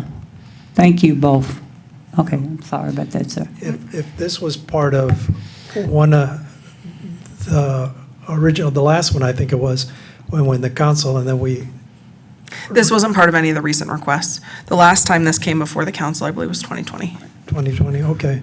Yeah, because I remember last time when we had this, he made mention that the staff, he was trying to get the B2s, and he couldn't get the B2. The recommendation was not to do it, and so he had submitted an R1, and the council did approve it R1. Councilman Sagara, I apologize one moment. That item was voted down, and once an item is voted down in our governor's standards, we cannot discuss it. Am I right, Council, No, that Madam was approved, City? it was approved, the R1. No, sir. This item we're talking about, You didn't get a second for that motion, so unless you're going to present another motion or amendment to the motion, or I don't know how you can do that, but we cannot really go into discussion about that according to our governor's standards and expectation. Unless I'm wrong, I'm trying to get clarity from the city attorney. Go ahead, good clarity, because we There usually hasn't- ask questions first, right? Yeah, there hasn't been a dispositive motion on this yet. We just had a motion with no second. So we Okay. can't have discussion. Usually discussions after a second. We don't have a motion on the table right now, but. Okay, thank you. Continue. Yeah, and I wanted to see if, to avoid all this, to see if, how council felt. But the point that I was trying to make anyway is that at that time, I remember that when the ARC1 came out, I know staff recommended not to do the R2, and then Mr. Purser said he didn't submit that. And then when he got up here, he kind of got directions from council as to why he didn't submit an R2, if that's what he wanted.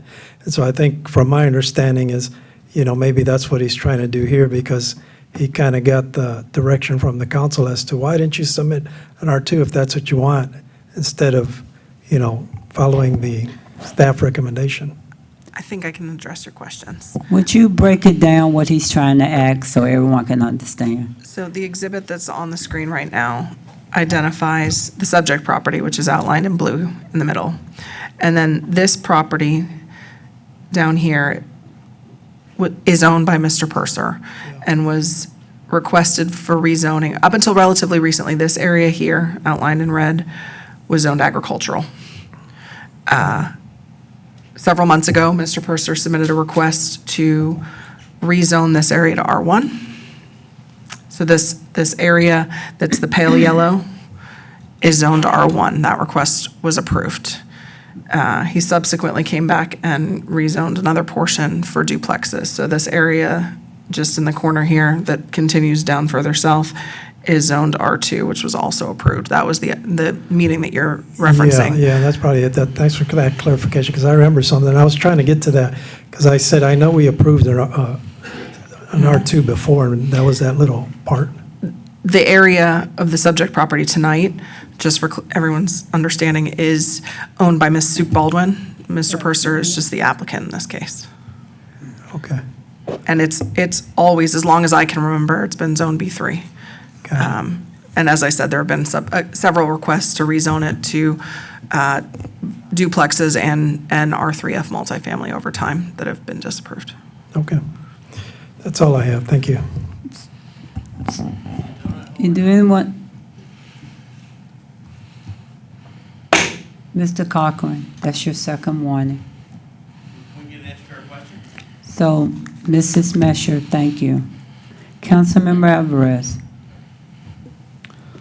Mayor, I'm going to move to disapprove this item based on staff's recommendation. I always say that staff are the experts that we pay to inform us, and I think being consistent with that is important. So based on staff's recommendation, I would move to disapprove.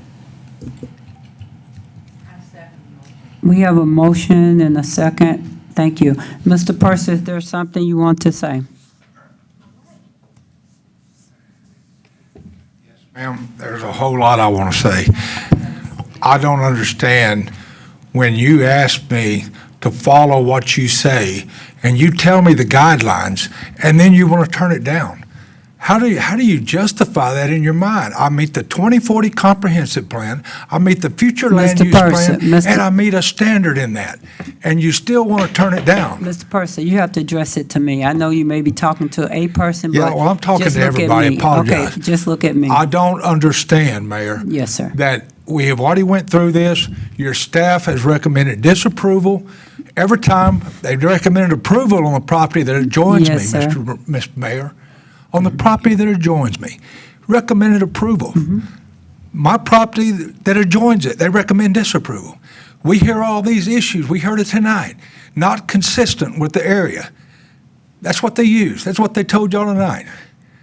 It's ludicrous.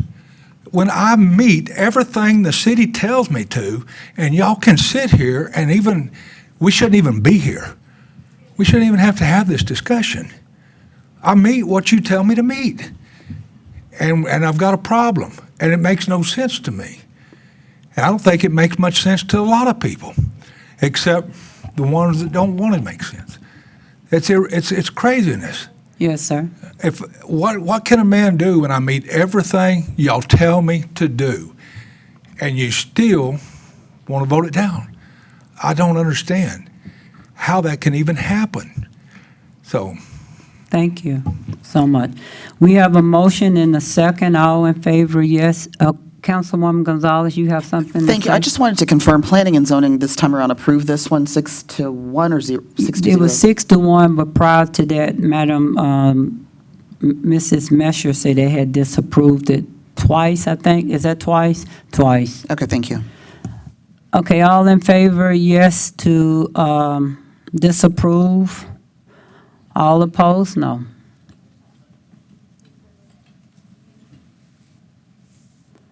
To disapprove is 6-0.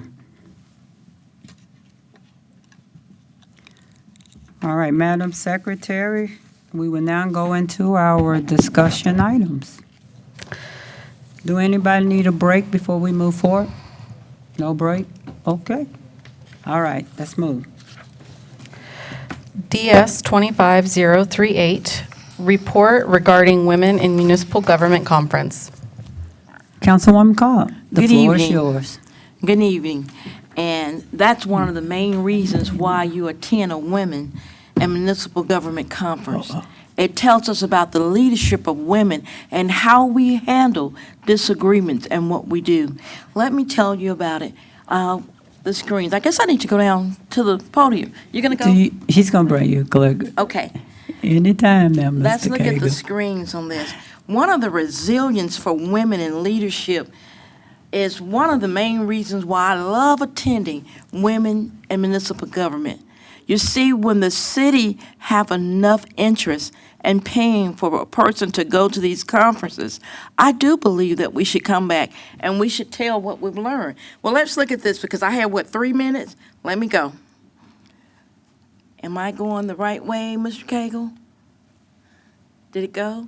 It's not up. It's not up. Can y'all get it? It says women in municipal government. Is it coming? Oh, I have 2 minutes. She's counting, y'all.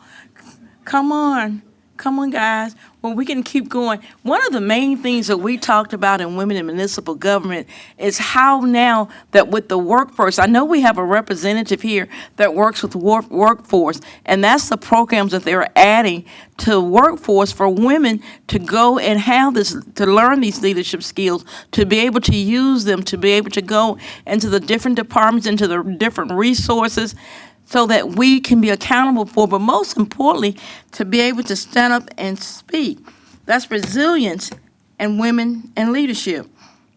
There's a quote that I really like, and they mention it in this conference. I rise my voice, not so I can disgrace a person or shame a person or to make things that you want negative, but so that we can work on it together. That's what it's about when you're in leadership. Leadership you can be agreeable to disagree. You don't have to shout. You don't have to fight. You don't have to hold up signs. You don't have to embarrass anyone to be a leader. A minute ago, my screen went out. My coworker thought enough of me to reach over to get the screen going, and to get me back into place so that when it came up again that it would come, and it still didn't come. But that's okay because you get the point. The point is being a leader, but you can be a leader and be kind with it. You can be a leader and speak to people in kindness. You can be a leader and the smartest person in the world and all the degrees on the wall and still lead with a smile, still lead with a positive word. So women in municipal government, that's what I love about them. They teach us how to be positive when you're at a disadvantage. We have to, and that's something that I am learning to listen, even if I disagree. Learning to listen, even if it's my 3 minutes up. Yes, ma'am, Is it's it up. okay to make? Yes, ma'am. Okay, I gotta get this last quote in. But you can ask for another minute. Can I have another minute, council, please? They all Because say I'm yes. ready to preach. Ooh. But anyway, we want to always be uplifting. We want to always be joyful in our decisions, whether they're good or bad. Because remember, the accountability that we hold for this city, for what goes on in your place of business and in your districts, we hold it really to a level beyond the top level. We want to ensure the safety. You may not see it then, but I guarantee you, you'll see it later. We uplift women in leadership by using those tools, by being mentors. I'm telling you, the workforce have recently put into place opportunities for women to come over, to go over. I'm rushing now. I'm thinking real fast, so this is half a second probably. But we want to use our workforce. We want to lift women in leadership. We want to make sure that you have a voice. Thank you. Councilmember Segar. Thank you, Mayor, and thank you, Mrs. Cobb, for bringing that up. And I just wanted to make a note because you mentioned the workforce, and thank you for doing that. And we have a very powerful workforce here in Central Texas that has been led by a woman for 35 years. She just retired with 50 years in the workforce, and she was one of the highly respected women. And they hired a new person, and guess what, Mrs. Cobb? She's a woman. There was nobody else, and I was part of that hiring process. There was nobody else that was qualified like that woman that we hired. So thank you for that. Women are making tremendous strides, and congratulations for going to that event. She said you always say she cannot speak. Yes, ma'am. Well, Councilwoman. Yes, ma'am. Councilwoman Cobb, we thank you for that update. Women lead. I like that. Thank you. With that being said, Madam Secretary. DS 25039, discuss and consider changes to proposed fiscal year 2026 operating and CIP budget. Thank you. Mr. Cagle. Yes, ma'am. Mayor and council, we put this item on the agenda like the past couple of years between when the budget is presented up until it's adopted. So if you have any changes, any additional input, any information requests, anything about the budget that you would like to discuss, there's no formal presentation. We could always bring that back up if you need it, but Yes, sir. This is just for you, for additional input on the budget. Yes, sir. I do have one item I want the council to take under consideration. Even though Councilwoman Cobb, I agree, training is great, but I want us to look at our budget, our travel budget. And the reason I say that is all the organizations that I am a part of within the city, and it's only based right now on our budget. Our budget is so tight that I believe in the philosophy, as you say, women lead, that we should lead by example. Training is important, that we get that training, but also we need to take under consideration our own personal budget. In 2021, we started out with $35,000. In 2022, we were at $41,000. 2023, we was at $64,000.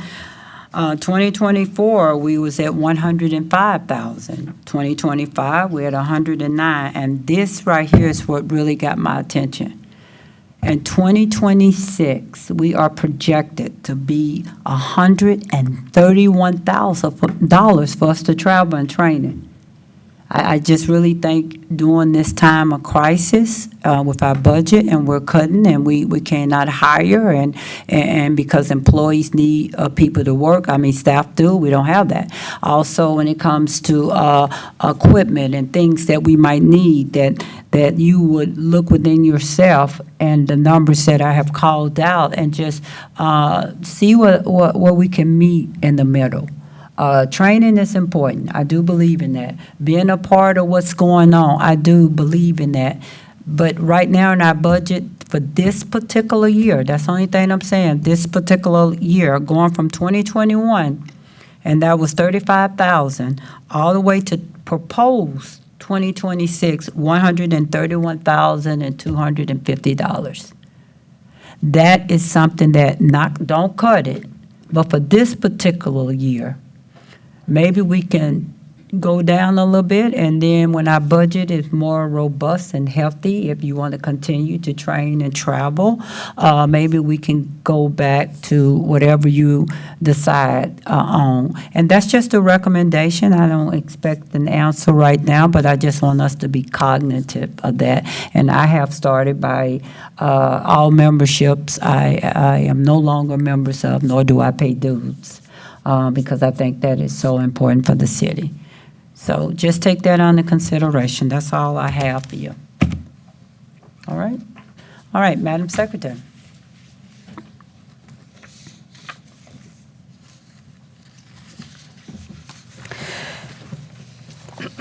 DS 25040. Discuss reunification center project status. Thank you. Miss McNair, just so happy to see you because I have a lot of questions to ask you on that reunification center project. That is great. Thank you. Good afternoon, good evening. Reunification Center project status update. In March 2021, Killeen City Council issued a motion of direction for city staff to work with the City of Temple on a homeless strategic plan that would include measurable goals and strategies and identify existing countywide resources and service gaps. Summer of 2021, both cities, along with Bell County, worked with the Center for Justice and Mental Health Partnerships to develop a countywide needs assessment. The assessment identifies strengths and gaps in crisis response as it relates to mental health and homelessness. An interlocal agreement between the cities and Bell County was executed in January 2022. Marbut and Associates was engaged in April of that same year to develop a countywide strategic plan with recommendations for Killeen, Temple, and Bell County. February 2023, the Homeless and Mental Health Strategic Plan, known as Operation RISE, was adopted by Council. This is just the recommendations for Killeen. There were recommendations for Temple specifically, and then recommendations for Bell County. Killeen recommendations, the first point and why we're here this evening was to create and develop an Arbor of Hope West campus. It also included support the Homeless to House Village and integrate KPD's community engagement unit with the Arbor of Hope West campus operations. Progress, the City of Killeen has designated local and federal funds totaling $3.399 million for the construction of the, what was then called Arbor of Hope West, we then termed Reunification Center. The Department of Community Development issued a notice of funding availability for Home ARP non-congregate shelter in amount of $500,000 in February of 2025. No proposals were submitted.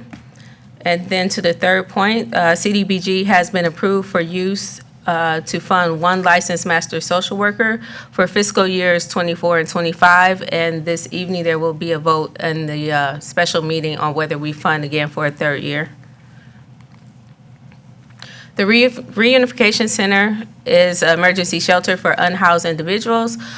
It will provide office space for service providers, including clinic, triage services, designated space for use as an emergency warming and cooling center, and mental health and substance abuse referrals. This was the site.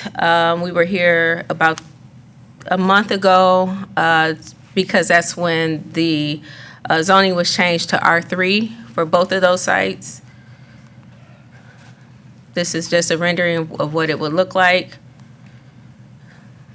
Our timeline on progress, so starting with April of 2023 with the funding up until this evening, council discussion. The project funding is laid out.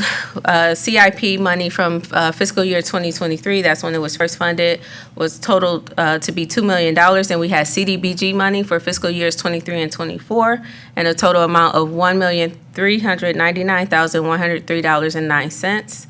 What we've expended so far, $277,000, or committed, $277,591.09, and we have a balance of $3,121,512. So I am here to ask for a motion of direction. I have three options here. Of course, you may develop your own, but the first is to move forward with the construction and proposal from Families in Crisis. It was the only proposal that we received on the RFP. We may reissue the RFP for homeless shelter operations. If it yields a responsive proposal, we can move forward with construction of the facility. If it does not, we may suspend the project until further notice. And the third and final option that I'm presenting to you is to suspend the project until further notice and reallocate those CIP and/or CDBG funds to eligible projects. Just note, a reallocation of CDBG funds will require a substantial amendment, and that includes a 30-day comment period. Thank Yes, you. ma'am, and that's what I wanted to talk to you about. Could you go back to the slide that you were at prior? And thank you for your presentation. This is my concern with the budget constraints. How can we sustain it? And that is my biggest concern. We start a project and we cannot sustain it. And me personally, just my opinion, we do need it desperately. But I also know the reality. We don't know what's going to happen, what's going to break in the future, what emergency that the city may have as a whole for the community. Because the unsheltered is a part of our community. And so my recommendation, it's just my personal recommendation, council, you make up your own mind, is to suspend this project until we can foresee funding to sustain it. So that is my recommendation. Councilmember Sagara. Well, unfortunately, the mayor does not make recommendations, right? I know that. Yes, sir. That was just my recommendation. No, well, whether you here, take let it or me not. finish that. Well, even though she don't may, I do agree with her. I mean, I think that the challenge is kind of the same challenge that we're going through the homeless shelter. You know, so they've been up the last couple of years and asked for more funding.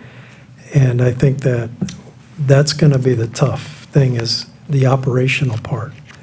And so I agree with the mayor. I think that I'm more number 3, suspend until further notice and reallocate the funds.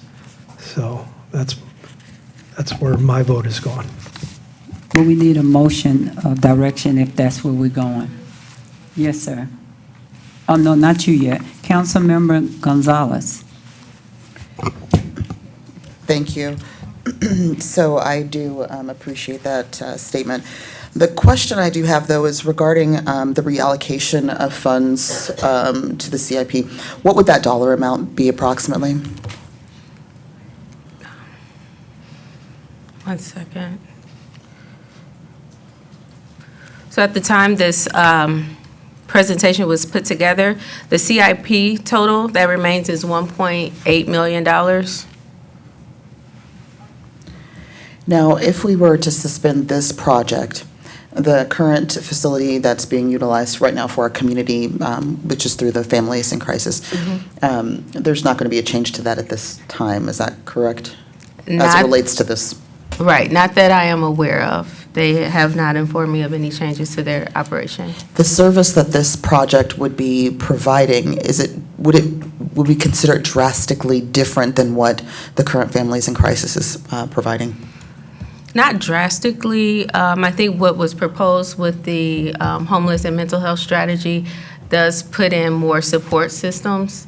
So it's not just providing the emergency shelter, it'll be an opportunity to provide more supportive services to assist people to exit homelessness and also support to get them into the facilities or the places that they need to heal or start to manage their mental health or substance use disorders. Thank you, because I recall our goal was to have centralized services. So at this point, would you say that there's still ultimately a community need for community support to provide those services, since we know the constraints within our budget and our inability to possibly move forward should council decide to go that route?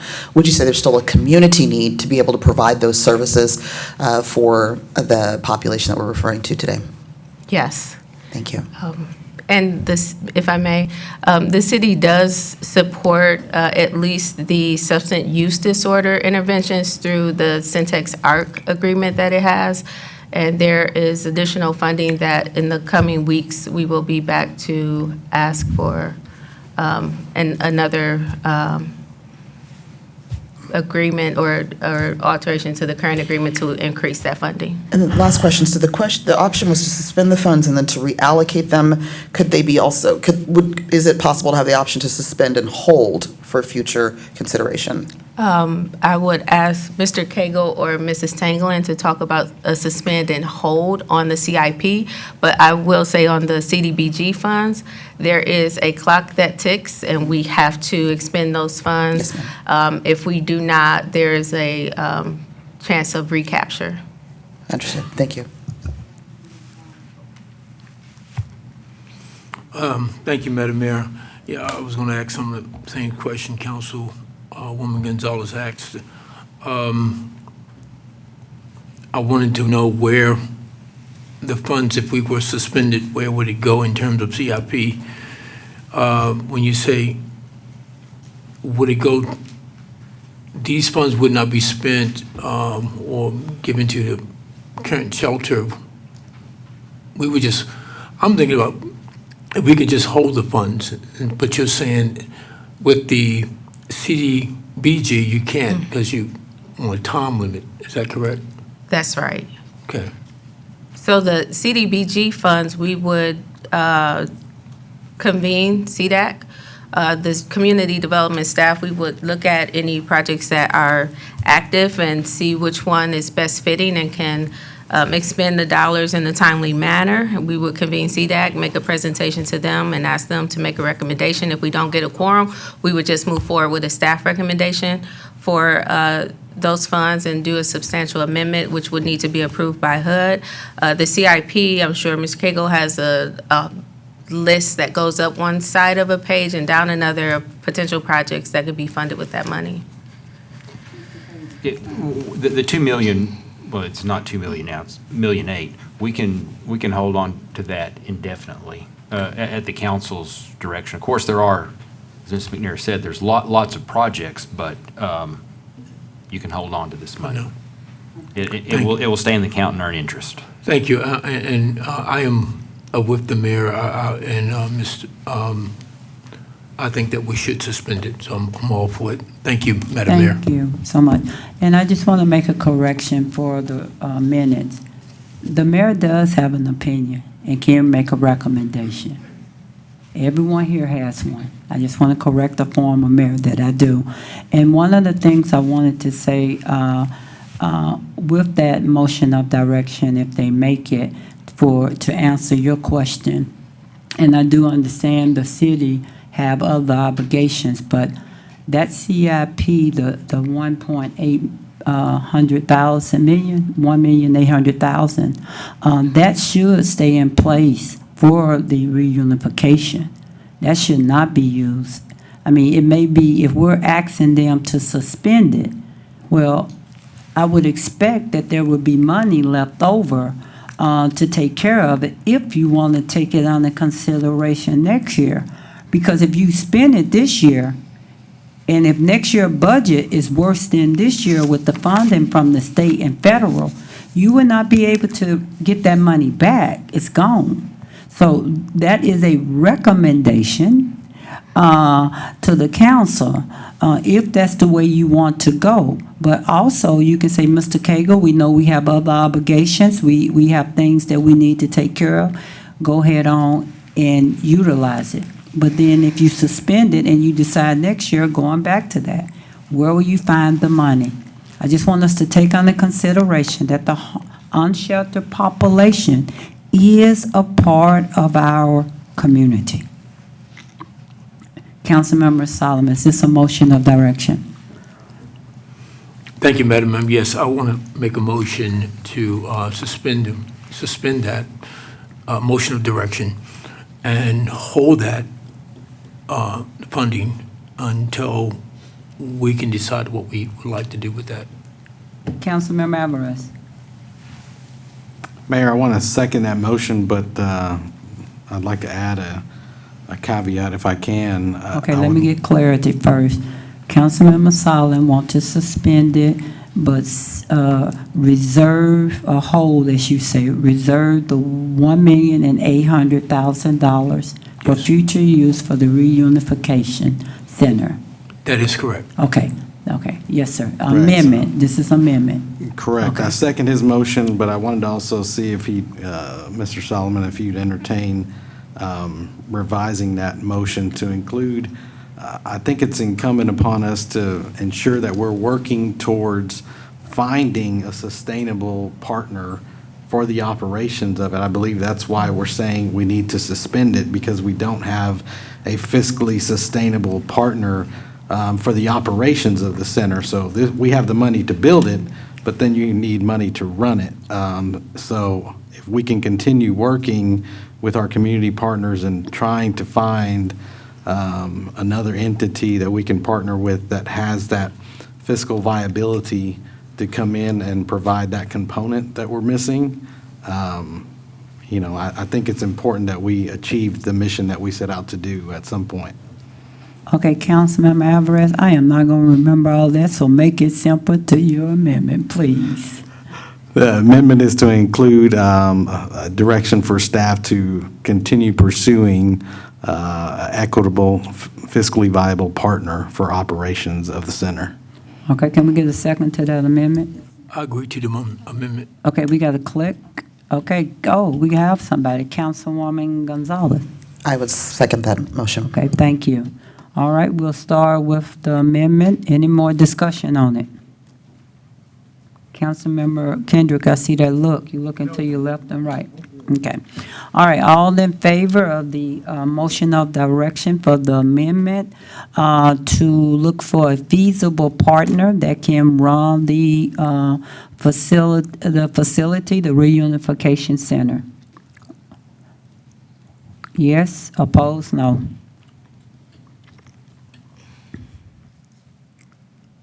Okay, any day, anybody want to, oh, we have one no. So we have 5 yes and 1 in opposition. All in favor of the motion of direction with the amendment? Yes.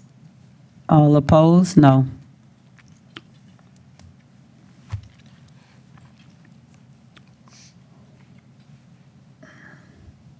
A 6-0. Thank you. Thank you, ma'am. All right, you. Madam Secretary, whenever you're ready. DS 25041, discuss changes to Chapter 31 zoning of the Clean Code of Ordinances in response to the 89th Texas legislative session. Mrs. Mesher, make this painless, please. Yes, ma'am.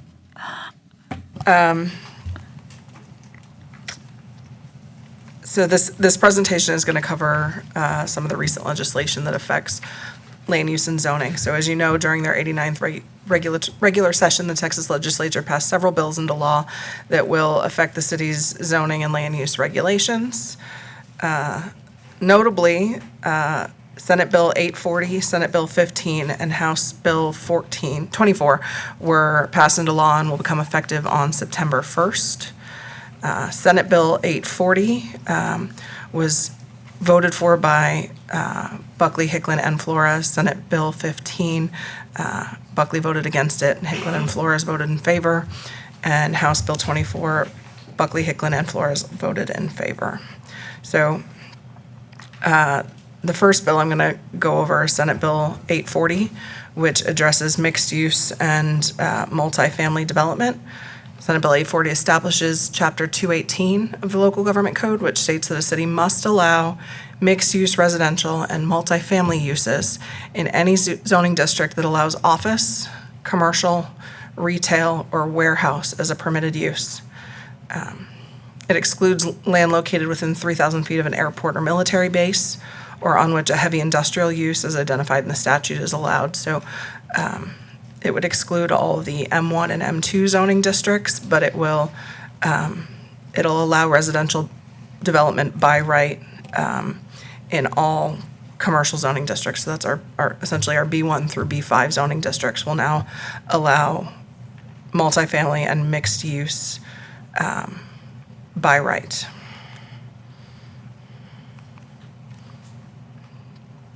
So again, allows for new development of multifamily and mixed use in commercial zoning districts, as well as the conversion of existing buildings, including offices, warehouses, and hotels, into multifamily use. And the statute does define multifamily use as anything that's 3 dwelling units or more. So it would allow 3-family and 4-family residential dwellings in commercial districts, but not duplexes or single-family. Staff estimates that Senate Bill 840 will impact approximately 9% of the total land area in Killeen, which amounts to about 5 square miles. This map identifies all of those areas that will be impacted by this bill. So again, these are all of the B1 through B5 areas that are not located within 3,000 feet of an airport or military base. To comply with Senate Bill 840, the city's zoning ordinance will need to be amended to allow for mixed-use and multifamily residential uses in commercial zoning districts, including, as I said, B1 through B5, as well as the University District and the Cemetery District. The M1 district regulations will also need to be amended, as they currently allow everything that's permitted by right in B5.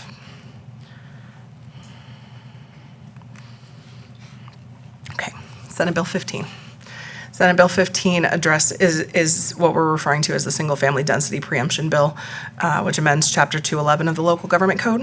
It applies only to cities, again, with a population of more than 150,000 people in a county greater than 300,000 population. And it applies only to tracts of land that are 5 acres or larger, have no recorded plat, and will be in an area zoned for single-family homes. And again, it does not apply to land located within 3,000 feet of an airport or military base. Senate Bill 15 states that the city cannot adopt or enforce an ordinance on the applicable land that would require a residential lot to be larger than 3,000 square feet, wider than 30 feet, or deeper than 75 feet. For lots that are smaller than 4,000 square feet, Senate Bill 15 preempts the city from enforcing or requiring building setbacks greater than 15 feet from the front or 10 feet from the rear of the lot. Can't require more than 1 parking space per unit, any type of covered parking or off-site parking, and we cannot enforce any wall articulation requirement on those properties where the bill applies. So this is a map showing the areas that are impacted by Senate Bill 15. So again, this is everything in the city that is greater than 5 acres, unplatted, and not within 3,000 feet of an airport or military base. So you can see there are some areas towards the south of town, as well as a few infill sites located in the north part of the city that are eligible to be developed under this bill into essentially 3,000 square foot lots. So we're estimating that approximately 2,716 acres or 4.24 square miles of land falls into this category. Senate Bill 15 will have a significant impact on the character and density of new single-family development in the city. These slides these photographs were added just right before this meeting, so you haven't seen these. These weren't included in the presentation, but these are some examples of single-family development that's being done here in Texas that could fall into the type of development that's allowed by Senate Bill 15. So this is an example of development in the San Antonio area. That is, I believe these are actually smaller than 30-foot lots. I think these are 20 or 25-foot lots, but this will give you an idea of the type of development that we're looking at under Senate Bill 15. This is another example. So the idea here is to allow for affordable new single-family development. So again, these are somewhat smaller than 30-foot lots, but and have no garage, as you can see here, but there is an off-street parking space provided in the front. This is another example of a tiny home, quote-unquote, that provides a garage. This is that same development in San Antonio. So you can see it's very dense, it's very monotonous. And what something that would be allowed under Senate Bill 15 could look like if a garage was provided. So the bill does preclude cities from requiring more than one off-street parking space. This obviously has a one-car garage and then a driveway. Same here. This is an example of a detached single-family home that is alley-loaded. So this is what a small lot, single-family home could look like with a rear-loaded garage that faces a rear alley. This is another example of what an alley-loaded single-family product could look like. Same here. So again, these are examples of alley-loaded single-family homes. Again, small lots, high density, but has curb appeal. These are the rear-loaded garages. So these can be done both with detached garages and with attached garages that are accessed from the alley. And this is an example of what it could look like from the front. This is a project, and I think this one's actually in Colorado. These are a little bit larger, but again, alley-loaded, and what that would look like from the rear. Okay, so the horizontal articulation provision in Chapter 31 would need to be amended to address Senate Bill 15, as would the off-street parking and visitor parking requirements for residential districts. So to mitigate the impact of Senate Bill 15 on the character and density of new residential development, we are proposing to amend Chapter 31 to require that single-family lots less than 50 feet in width be alley-loaded. So you saw some examples of what that could look like. All right. I'm going to move on to House Bill 24. House Bill 24 amends Chapter 211 of the Local Government Code by changing the procedures for adoption of zoning regulations and district boundaries. Currently, the Local Government Code in Section 211.006, subsection D, provides that a 3/4 majority vote of the council is required to approve a zoning change when it is protested by the owners of 20% of the land area within 200 feet of the request. Under the new legislation, only a simple majority vote by the governing body is required for approval of a zoning change that has the effect of allowing more residential development than the existing zoning regulation and does not allow more than 35% commercial or industrial uses, even if that zoning change is protested by more than 60% of the property owners within the 200-foot notification boundary.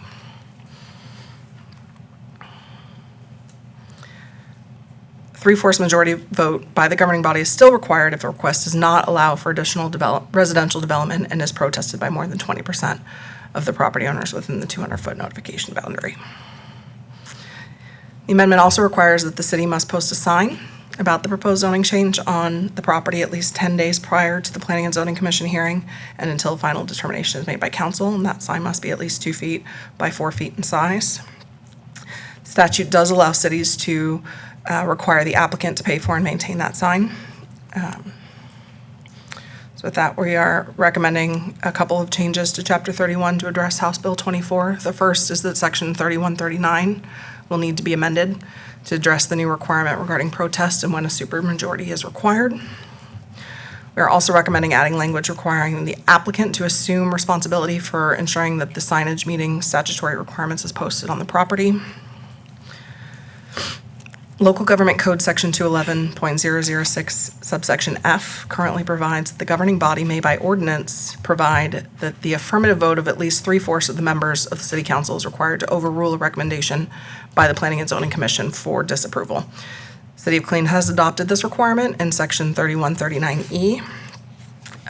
However, House Bill 24 repealed that section of the Local Government Code. So because it is no longer provided for in the statute, staff's recommendation is that Section 3139E be amended to remove the 3/4 majority affirmative vote needed for approval of a request if it has been recommended for disapproval by the Planning and Zoning Commission. That's a lot of information. Yes, ma'am. So you need a motion of direction, or did you just having a discussion? It's a discussion. If the council would like to provide a motion of direction, we would welcome that I direction. know. Yes, ma'am. Thank you once again. Great job, great job. Councilmember Sagar. Thank you, Mayor. Yes, sir. On some of these, like on the SB 840, where you said that, it has to be 3 unit or more, would that mean we would eliminate the R3? Because right now we got R3, right? Or do we keep R3? Because that bill only applies to areas that are not within, again, 3,000 feet of an airport or military base, our recommendation is going to be to leave the zoning districts as they are, because in some places, they would apply as is. So, for example, if you have a B zoning that is near the airport or the base, this bill does not apply. So what we're proposing is to just add a section that essentially says that if you have land that falls under one of these bills, here are the rules that apply if you wish to develop townhomes, or tiny homes. So, and then as far as the multifamily and the mixed use, we are proposing to add that to the zoning districts that would fall under. So, I hope that answers your question. No, I'm in favor of your recommendations to include removing the supermajority, the 3/4. So that's the staff recommendation, is to remove that, right? Yes, sir. I'm in favor of it. I think that today is an example. We had a recommendation from P&Z, and sometimes we get in it, staff makes one recommendation, P&Z, and we got to make a choice between them both. So, but I am in favor of that one. Thank you. Councilmember Alvarez. Mayor, if there's no one else that wants to speak, I was going to make that motion of direction. I have one question before you do it. With the House Bill 15, when you say the back of the house with the garage, would that garage be connected to the home? As written, it could either be a detached garage or it could be an attached garage, a standard garage. But it would need to be, if the property owner or the developer's intent is to develop these, quote, small lots, the garage would need to be rear loaded. Okay. And to follow with my question, Mr. Cagle has one. I'm sorry, just so everyone understands, in Senate Bill 840, it mentions mixed-use residential. Could you explain the definition that the state has for mixed use? Because some people think of it as vertical, and some people think of it as horizontal. The bill allows for horizontal and vertical mixed use. So when we talk about mixed use, a lot of times, as Mr. Cagle said, you're thinking of commercial on the ground floor and retail above. However, under the bill, if you're proposing to develop a piece of property and you want to incorporate commercial area here and a residential area over here, that's considered mixed use. Oh, wow. Yes, ma'am. Thank you. Thank you, Mr. Cagle. Councilmember Alvarez, the floor is still yours. Thank you, Mayor. With that being said, I mean, we've heard a lot from our citizenry in these past couple of years, and here even recently, to ensure that we're complying with state law and we're following their lead. So with that, I'd make a motion of direction for staff to bring back the revised ordinances as presented in this presentation. Thank you. Thank you. Councilmember Sagar. I second that. All in favor? There's no discussion. I don't see anybody clicking. All in favor, yes. All opposed, no.